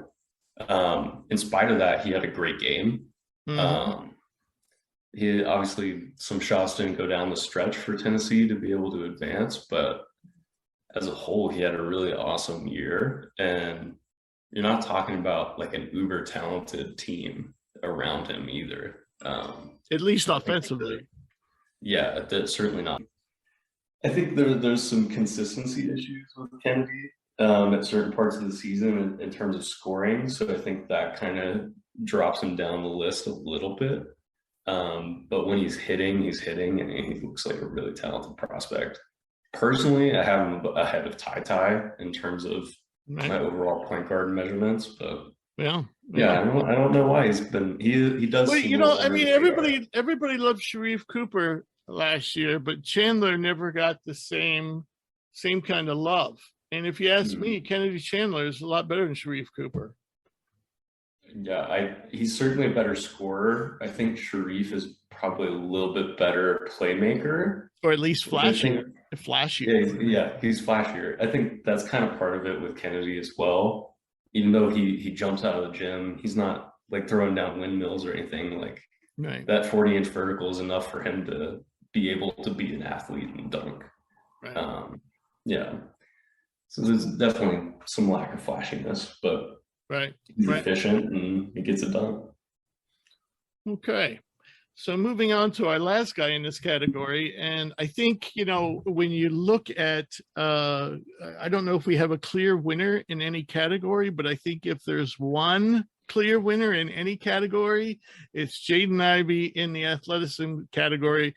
We have no combine numbers on him, but I don't think we need them. Yeah, Rich, you just stole out my first 30 seconds there. I was going to say that you guys have all made some pretty good cases for some great athletes, but none of them are as athletic as Jaden Ivey. He didn't do anything at the combine, understandably. He respects his money and he knows he's about to be making a lot of it. So we didn't see any of him. But if you've watched him on TV, he literally is coming off the TV screen and like jumping near your face as he's going to dunk the ball. Like that's how athletic Jaden Ivey is. And I've got written here that it's not uncommon to watch a game of basketball and one player on the court is clearly more athletic than everybody else, but that doesn't happen often in the Big Ten. That might happen in mid-major basketball here and there, but not in the Big Ten. And he was, every time I watched, by far the best athlete on the court. He's 6'4", 200 pounds, but a 6'9.5" wingspan, and he's the son of an ex-NFL and an ex-WNBA player. So this guy, he's born to be an athlete. It's in his blood. He knows how to be fast, but as we know, being fast is that's not athleticism. There's so many different facets that come to athleticism. And I think Ivey has each one in spades. He is able to hang in the air. He's vertically athletic. He's quick, but it's almost with a change of pace quickness that's really good.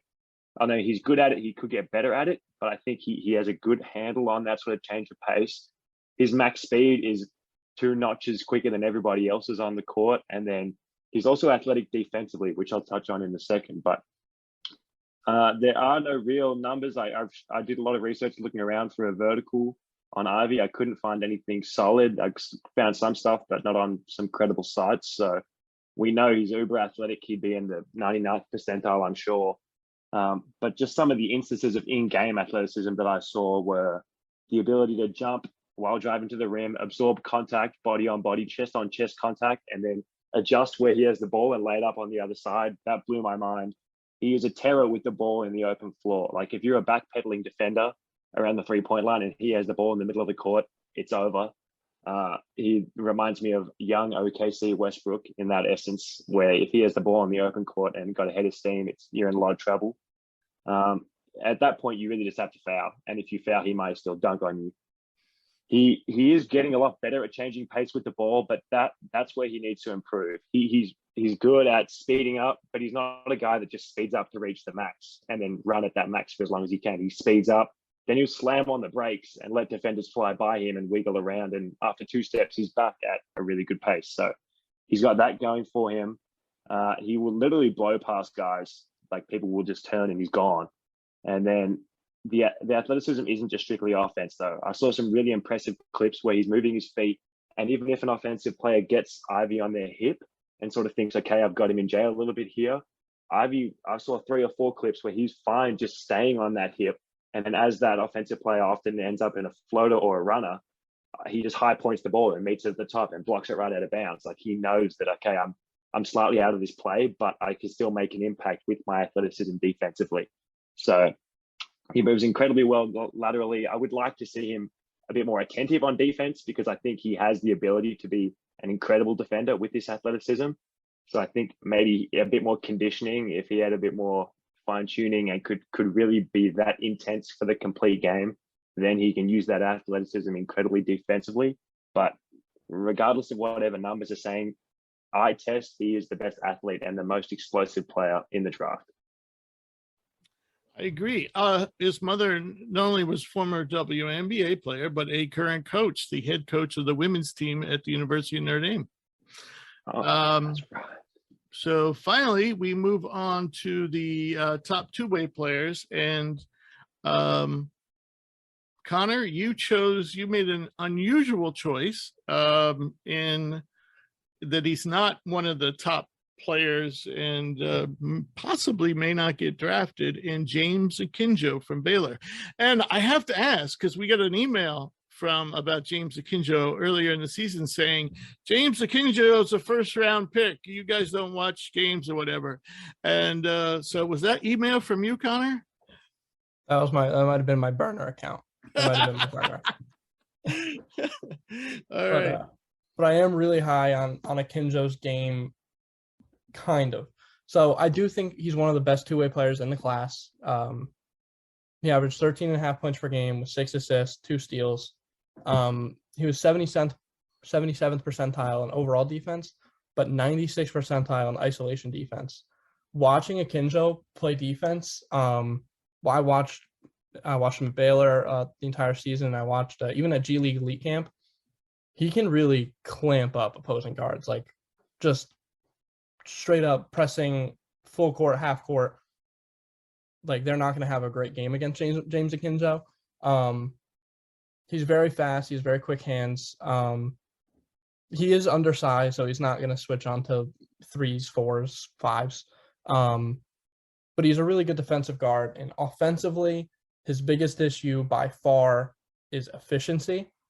But to his defense at Baylor, you look at the team around him, it's like Flo Thamba, not a shooter. Sohan, not a shooter. Kendall Brown, not a shooter.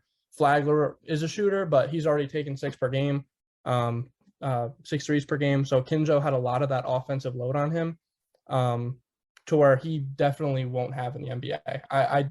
Like Rich said, I don't know if he's going to get drafted, but I think for sure a team that's in desperate need of guard play is going to pick him up on a two-way contract, and I think he's going to be really good for them because he's offensively, his passing is so good. He's really good at facilitating the ball, getting everyone involved, finding, Kendall Brown in that dunker spot, finding his big man on pick and roll. I'm a really big fan of James Akinjo's game. And I think the issues that he's had in college, I don't know if they're going to be big issues at the next level, because efficiency is the biggest problem. He shot really bad from 3 this year because he was taking a lot. But last year at Arizona, he shot 41% from 3. So I think there is potential for him to get those efficiency numbers up. And we know he can facilitate, and we know he can play defense. So I think even if he doesn't get drafted, I think a team's going to give him a chance, and I think he's going to play really well. Yeah. I think he could have come back, and I wish he would have. And I only say this is because one of the more shocking, he did play well. He did play well on the court at G League Elite Camp, but he didn't test well. And if you would have asked me before the test numbers came out, who is one of the faster, where would James Akinjo come out, at least in straight line speed? I said he'd be one of the best. And he turned out to be slightly below average. And so this happened to Scottie Pippen last year. It happened to Max Asmith last year. They both tested out below average. And this year they were well above average. In fact, A. Smith was one of the better testers of all this thing. So I think part of that process is just doing those drills and having that experience. You know, if you've never done them before, if you haven't done them a lot, there's probably, you know, just like anything, there's technique to it. So, but we'll never know because he's coming out now. All right, so the next guy is Jabari Smith. Of course, he's 5-star freshman. We all know about Jabari, and he's the number 1 player on our draft board. And the reason is because I think when you look at both offense and defense, he has the best combination. And I think you could make an argument, just like you could for Duran, you know, if you looked at size, strength, athleticism, if you throw all those things together, those 2 players probably have the best combination of those things. Duran, of course, is about 30 pounds heavier than Smith, and that's one of the things he needs to improve upon. That lack of bulk and strength showed up that he was kind of mediocre scorer in the paint. Shot about 56% within 7 feet. That's for somebody his size, 6'10", with a 7'2" wingspan. That's not great. It's a good number overall if you're a guard, but not if you're 6'10".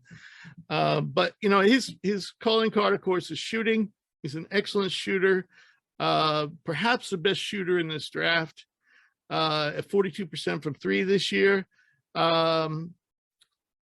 He's not particularly a gifted player putting the ball on the floor, at least in terms of being able to maneuver. But as far as a straight line driver, he can do that well, and he has an excellent first step. Defensively, very switchable, moves very well. I've seen him hang with some of the fastest guards in the country and stick right on them. And he's not a great shot blocker, but he's a good shot blocker. And the only thing I would say is improving his handle, finishing better inside, or the 2 things that he can improve upon. For example, another thing is he doesn't, for example, have a step back game.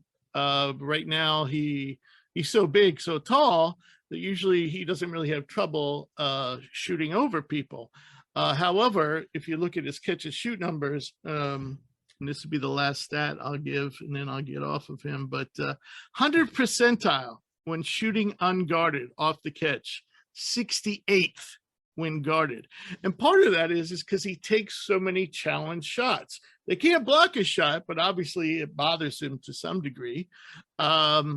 And so he's not nearly as efficient. So it would be nice to have that step back move to go along with his turnaround fadeaway, which he uses in the high post, low post. But yeah, it's probably as close as perfection, I think, as you're going to get in this draft class for all around things.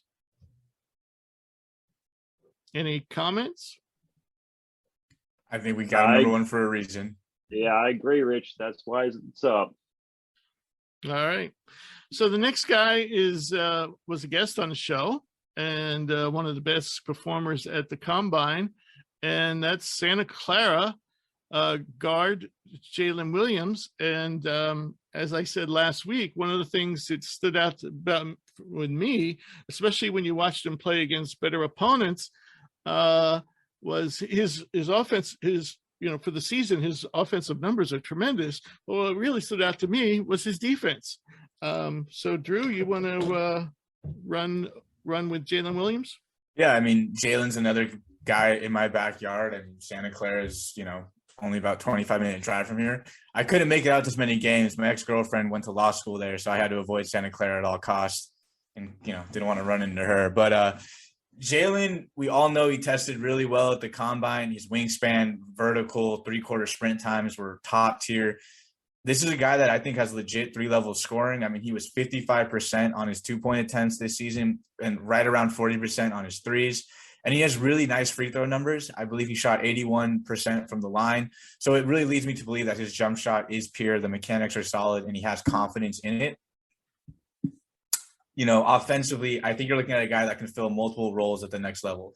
He makes good reads as a passer, particularly out of the pick and roll, which is, as we all know, a primary thing that we see in the NBA in terms of like offensive schemes. He has scoring ability from all over the field.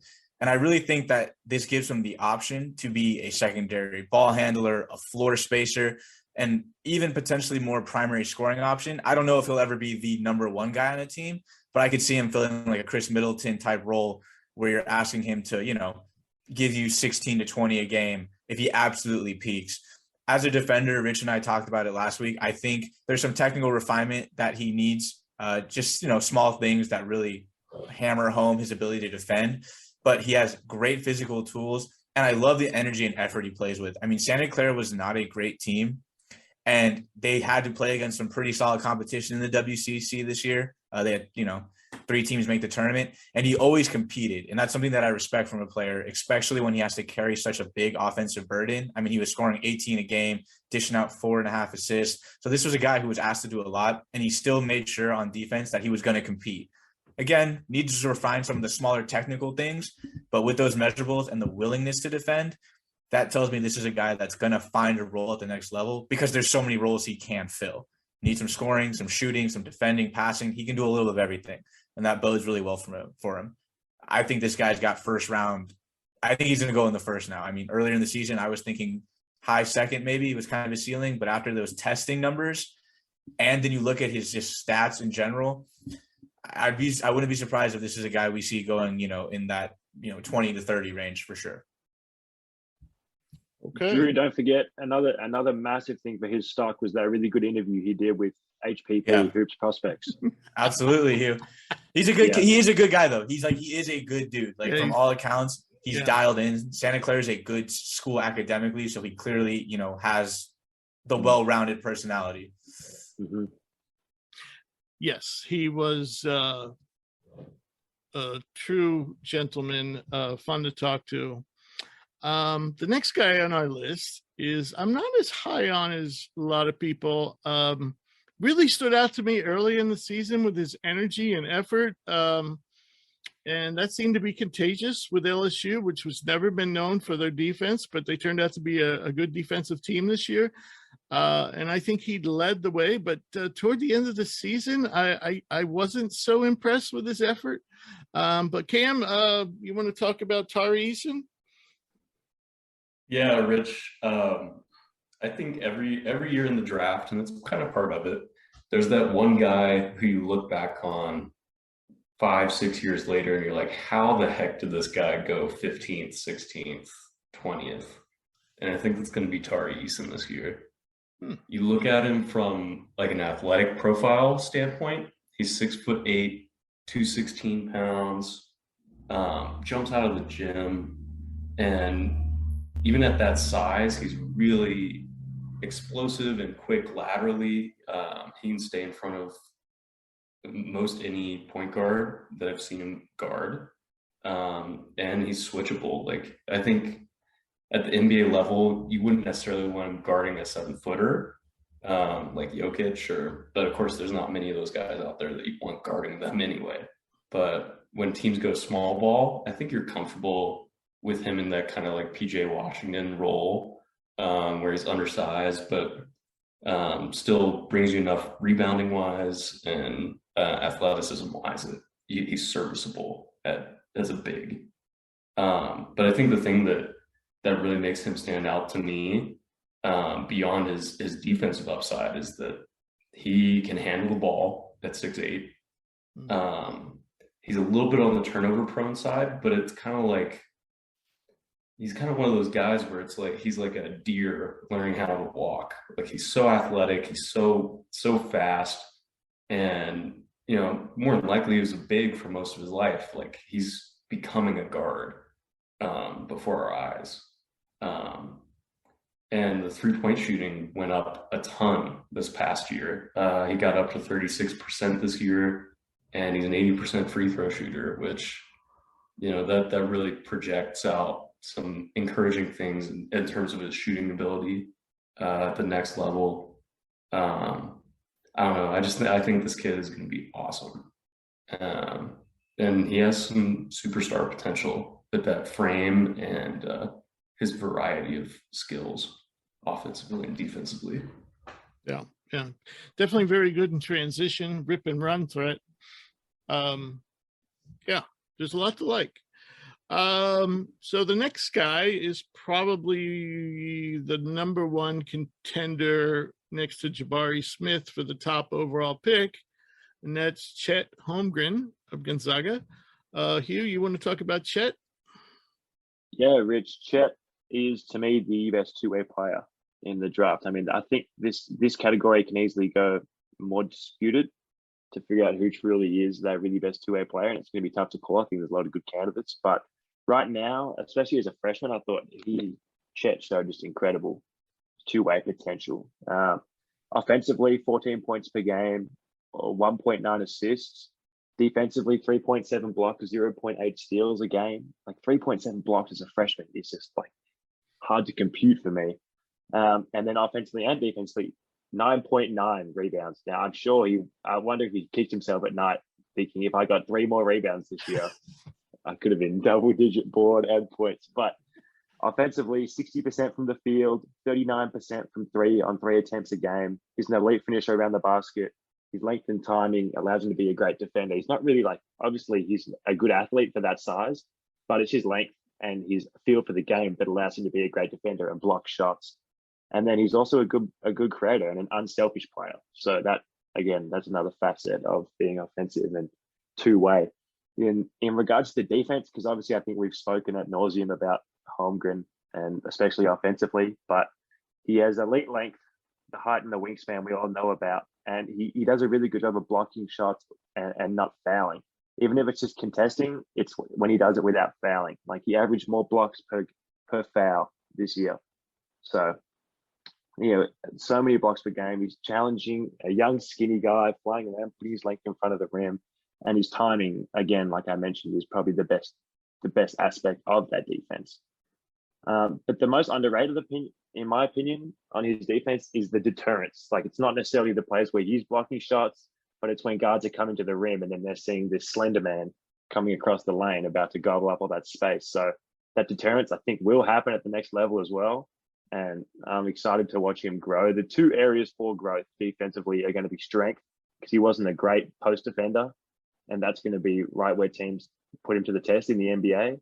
And then as well, he's going to be in front of not West Coast Conference guards now. He's in front of some of the fastest point guards in the league if they decide to make him switchable, which I think he could be down the line. So they're definitely areas for growth. But as of right now, he has the potential to be the best two-way player in this draft. So, who would you take if you're starting a team fresh? Who would you take? Would you take Holmgren? Would you take Smith? If I'm starting a team fresh, or if I'm the Orlando Magic? I'm going to take. Is that what you? I want to know where you're at. Yeah. Number 1 overall pick. I mean, okay. If I'm Orlando, no, you don't have anybody on your roster, but you got the first overall pick, right? You're starting. If I'm starting fresh, I'm taking Jabari. Yeah, I agree. I disagree. I think Chet is one of those players that fits into a scheme that you build around him. Like I think like a lot of the problems that we've seen with the Jazz this year is their team's not built to accommodate Rudy Gobert. Like he's pretty universally accepted as a great defender, but he doesn't have any guards on his team that can guard anybody. A big part of the problem, at least. But I mean, if I can start my team with a 7-footer that can cover the majority of the court laterally and has that much length and shows some really great passing upside and shooting, I'll start with Chet. I could see that because Chet is more unique than Jabari Smith. And as I said, Jabari isn't the ultimate offensive guy, and he's not the ultimate defensive guy. So I guess what I'm saying is maybe potentially there's more upside. I think there's more upside with Holmgren, but I also think there's more chance to be a bust. Yeah, I And- agree. and- That's where I was going to go with that. And it's not because I don't think he's a good player. I'm worried about that type of body and going through the rigors of the NBA for 82 games. That's what I'm worried about. Yeah, I mean, he's got to remind you a little bit of Bol Bol. I mean, coming out of high school, like, you're 7-foot plus prospect that can shoot, dribble, defend. But I mean, we just saw the Orlando Magic get Bol Bol for next to nothing in a trade. Exactly. So- And Bol, once he got hurt, which he's had trouble with injuries over and over again. But once he got hurt just before the draft, I mean, that year he was projected as, first he was a lottery pick, and then he fell to the 20s, and then he fell to the 30s. And then ultimately, I think we had him like mid-20s going into that draft, and he ended up going, what, like 41st or something like that? Yeah, early 40s. Yeah, so What's Chet's durability been like, before Gonzaga? I don't know of any injuries. He's been healthy. As a fan of the Zags, so I've watched him a lot. I watched him in high school because him and Suggs were also teammates. So I kind of would follow them through. He's been healthy. I'm split on the pick because like Cam is right. Like I think the upside for Holmgren is through the roof. I mean, he's like that next evolution of like the 7-foot skilled player. But I'm also kind of with Hugh and Rich. Like if I'm starting from absolute scratch, I just don't know if I can take the risk of a guy who could have injury history or injury problems because of his frame. And I don't know if Chet profiles as a 1A offensive player.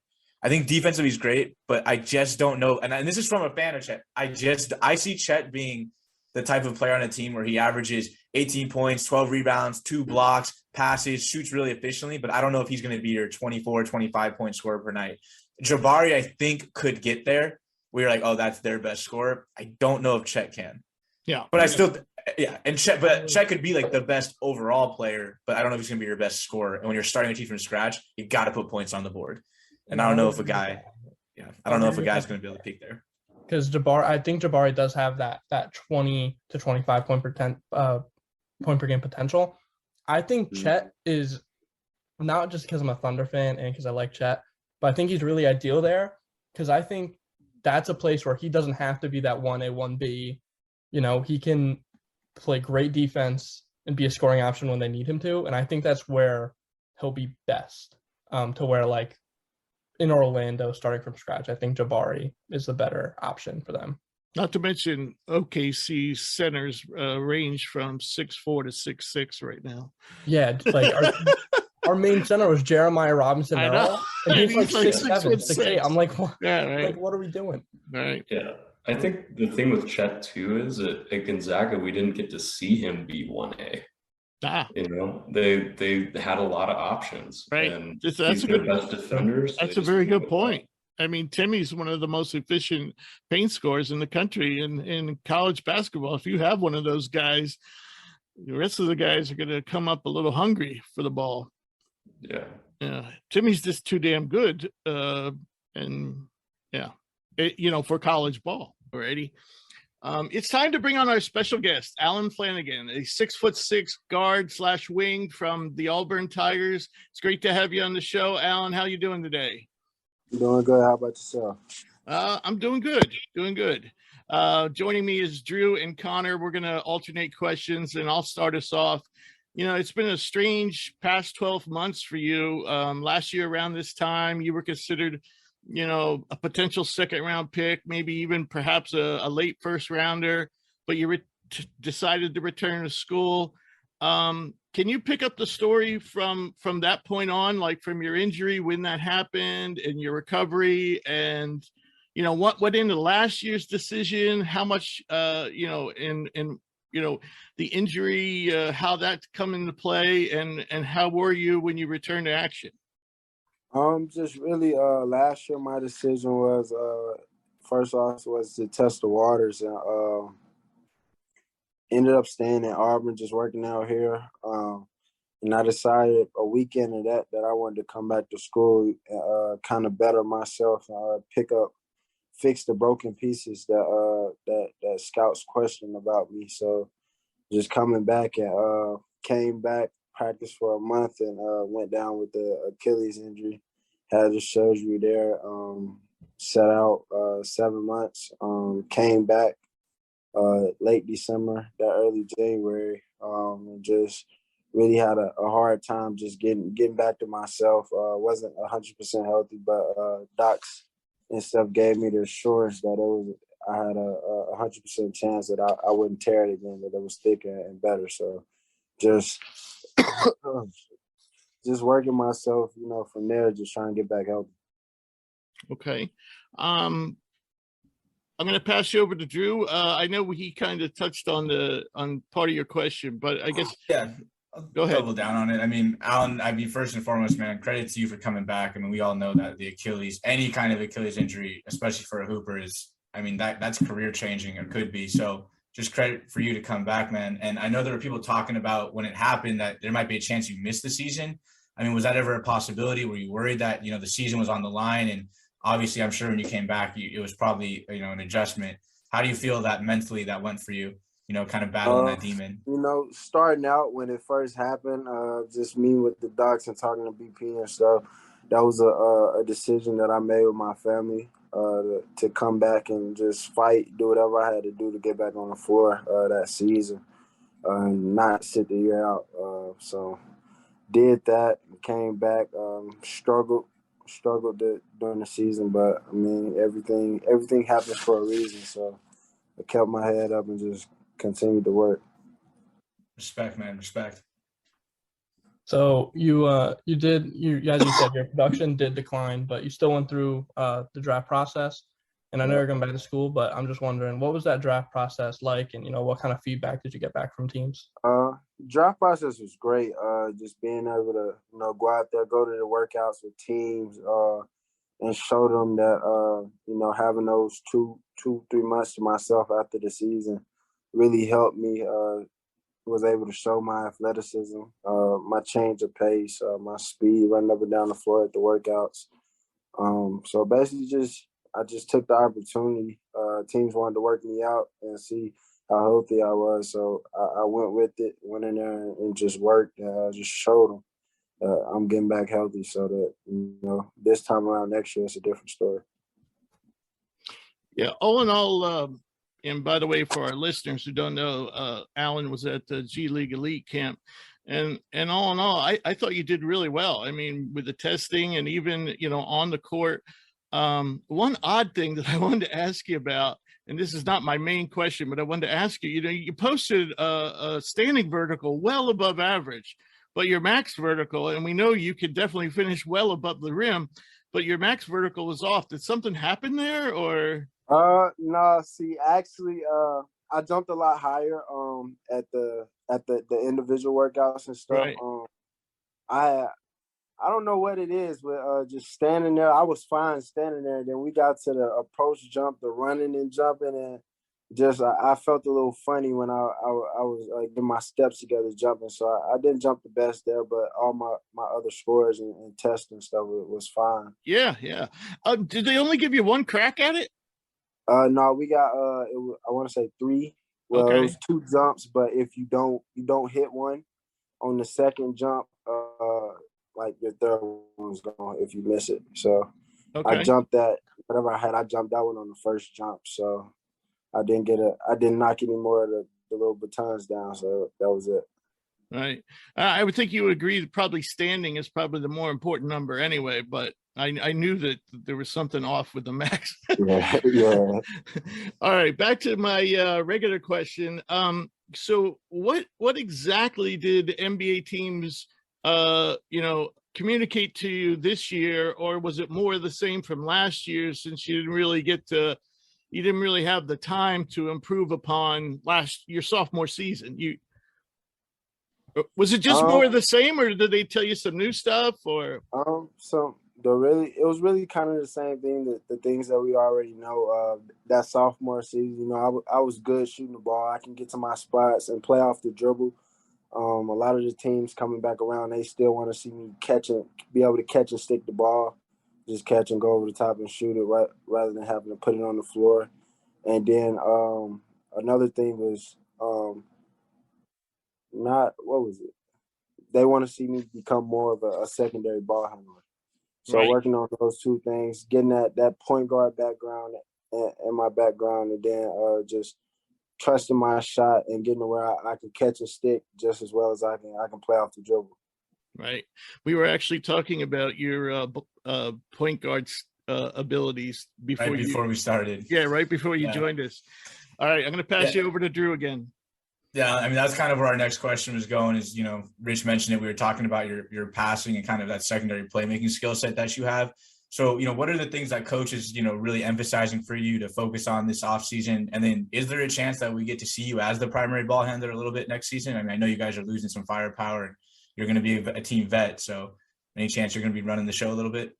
I definitely think Coach Pearl will give me some opportunities to play with the ball out in front and set up some things with the offense. But my biggest thing that he'll probably have me do the most is just playing in transition. Transition is that's one of my strong suits. So I'm real good playing in transition in traffic on fast breaks and stuff, avoiding defenders and finishing above guys. So that'll be a thing that I do a lot this next season, I think, and just really just defending and knocking down shots.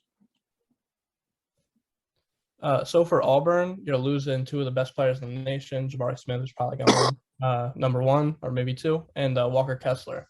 But you do have two quality replacements, Shawnee Broom from Morehead State and five-star Johan Traore. So how do you think the Auburn team's shaping up for next year? I think we'll be pretty good. We got to get in this offseason, put the pieces together. Still waiting on Johan to get in. He should be in next week. Chance just got here today, but everybody else is here. We played pickup one time, and I think the guys they look good. We're starting to mend and figure out like everybody's strong suits and what's the best best possible way, or I guess good way, productive way for each person, where they're good on the floor and stuff. So theoretically, I mean, on paper, you guys should be excellent. I would think that the main thing is I'm not familiar with Johan's game, but I know Janai can run. So you guys should be able to get up and down the floor again this year. And also replacing Jabari's shooting is going to be that's going to be up to you, buddy. Yeah, well, he definitely can shoot that ball. So yeah. So my last question, our last question, is I want you to imagine you're an NBA GM, and I'm going to ask you two questions, Mr. GM. Number one is, who do you think should be the first player taken in this draft? We're going to go with Jabari Smith from Auburn.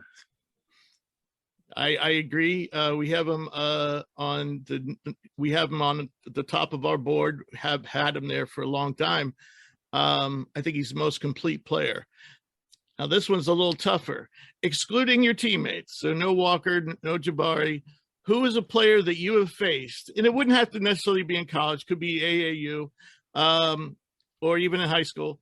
Who's a player that you faced in this draft class that you think eventually is going to become a very good NBA player? In this year's draft class? Yeah.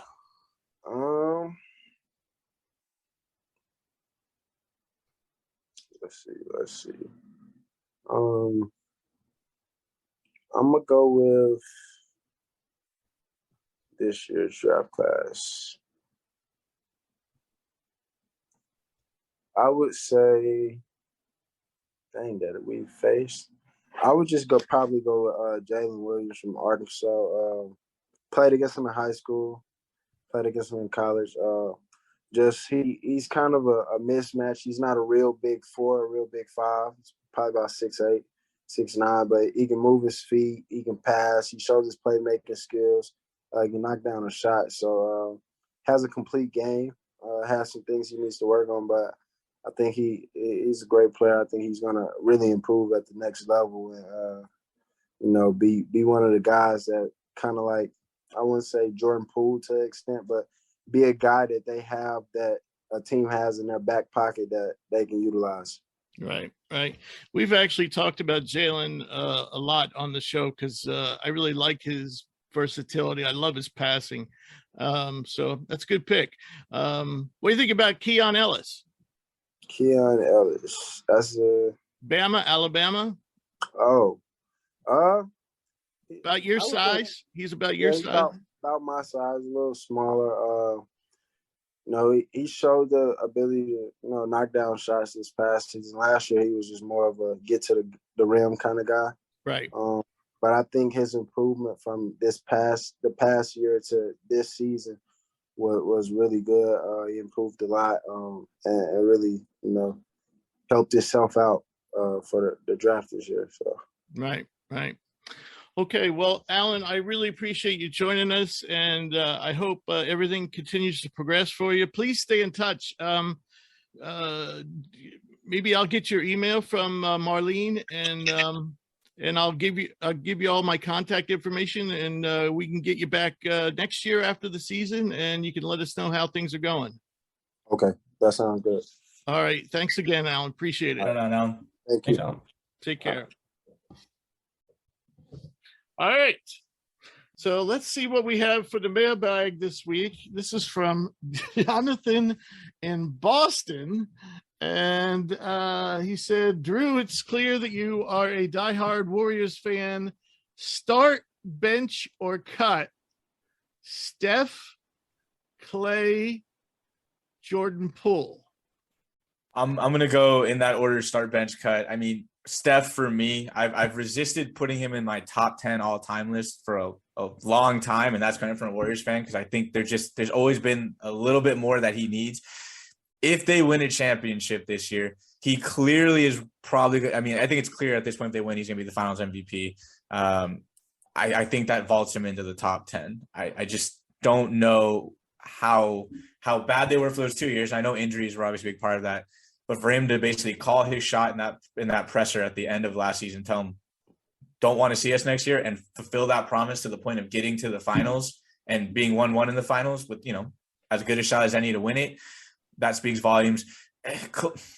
I would still keep Clay because, as Jordan Poole is the younger prospect, but when Clay's on, he can still be on. And we have to remember he's only now just returning from the 2 worst injuries you could probably suffer as a basketball player. And traditionally they tell you it's not the return year, it's the year after that guys start to return to form.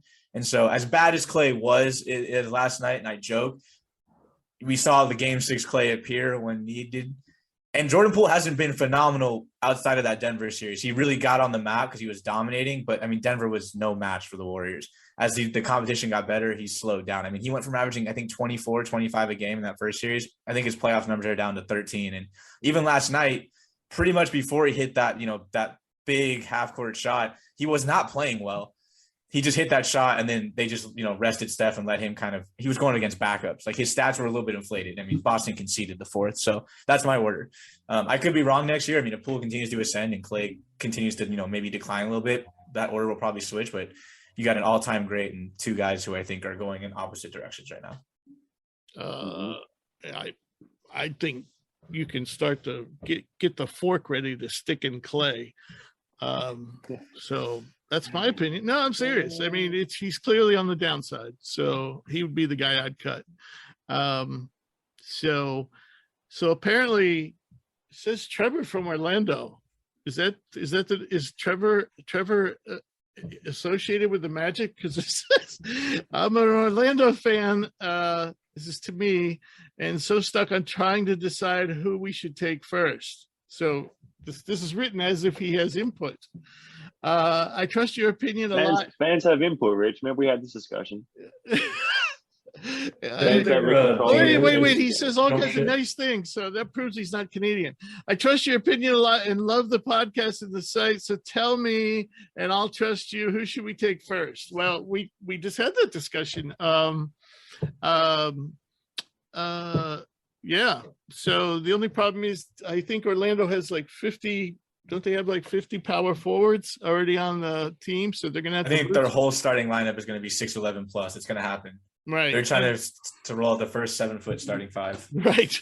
So, but I would definitely go with if I'm not mistaken, there's nobody on that team that really shoots well. So with Jabari Smith, the one thing you do know he can do, that's the thing. You know, his floor is high.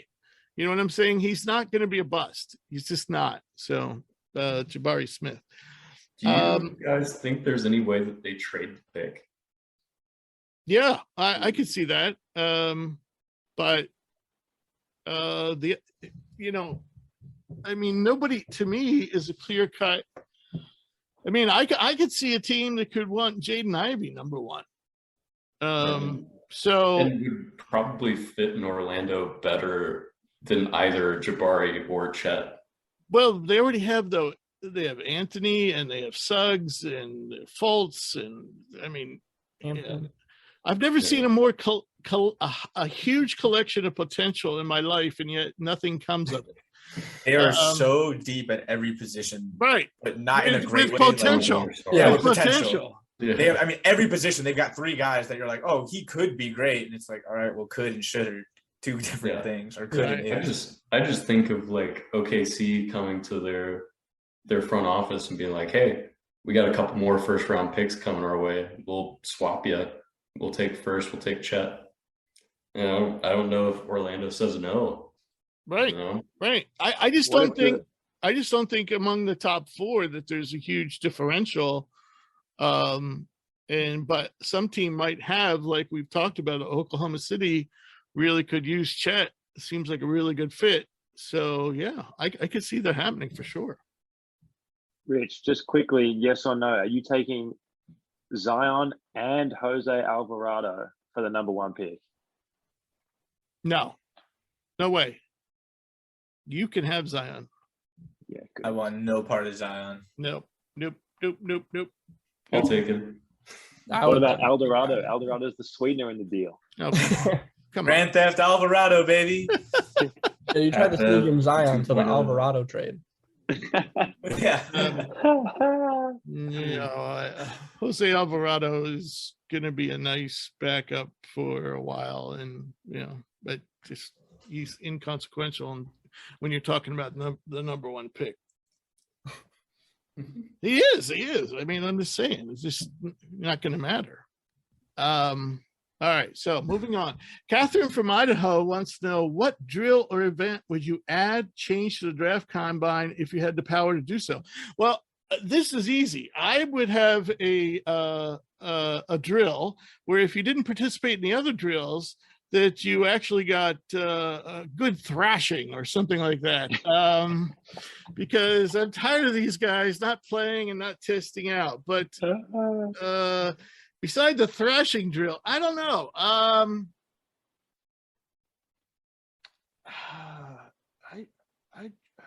don't know. I have a half-baked idea. All right. That just came to me as I was reading ahead a little bit on these mailbag questions. Okay, let's hear it. What if? So they can interview all the prospects they want, ask them all the questions. Surely those are going to be easy to lie through. I think the NBA invites all combines to wherever the combine is. It's in Chicago every year. The G League camp is in the NBA combine, yes. So the NBA partners with a really nice nightclub in Chicago, right? And what they do is at the last night of the combine, they invite all the players. And all the players can go. It's a party. There's drinks. There's girls. There's everything. Is there Coke? Is there Coke laying around? I'm not saying. That's up to Adam Silver. What there is, though, is there's a big mirror on one side of this dance floor, and behind it is all the GMs and scouts for all the teams. And so they will be able to watch, and they'll be like, this guy right here, he's having a little bit too much fun. Yeah. I don't know if we should take him second. Yeah, that's not a half bad idea. So we're gonna have a sting operation on the prospects. I will say this was a much bigger issue in the 80s. No, seriously. I mean, seriously. Still, James, if they did that for James Harden, he might not have even got drafted second round. I was gonna say, if you're Daryl Morey, if they did it for Lenny Bias, he'd still be alive. If you're Daryl Morey, you're looking at who's partying the most because they're getting the most team chemistry. Yeah, Daryl Morey's probably got. Daryl Morey's got a spreadsheet. He wouldn't be doing drugs or drinking. He'd be at the buffet table. Oh I god. guarantee Daryl Morey would have some analytical stat sheet like who can take the most coke and not pass out. I want the 5 guys who can do the most drugs and alcohol and not pass out, because those guys are fueled by jet fuel in their veins, and that's who he's gonna draft. I mean, so we're gonna have the Shaden Sharp special. We're gonna have the Shaden Sharp drill, and we're gonna have the sting operation in the club where we basically set all these. I mean, the combines. We might as well make a TV show out of it. All right. So last question is from, at first I thought it said Olivia, but it says Oliver. Oliver in Australia wants to know, I've been getting all my HPP information from your Instagram page. Any chance I could get a shout out there? Sure. Do we just say Oliver in Australia?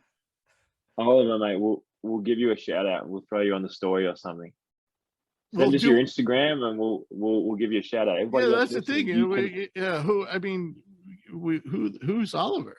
We For don't. anyone listening, Oliver, send us a DM on Instagram and we'll get back to you, mate. But anyone else listening who wants to check out our Instagram, it's at the Hoops Prospects, all one word, all lowercase. Check us out. Indeed.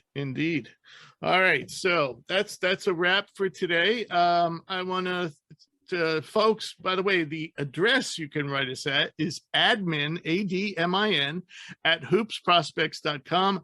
I want to thank our special guest, Allen Flanigan, for coming on the show. I also want to thank all of our listeners, and make sure to join us next week. Get ready for this.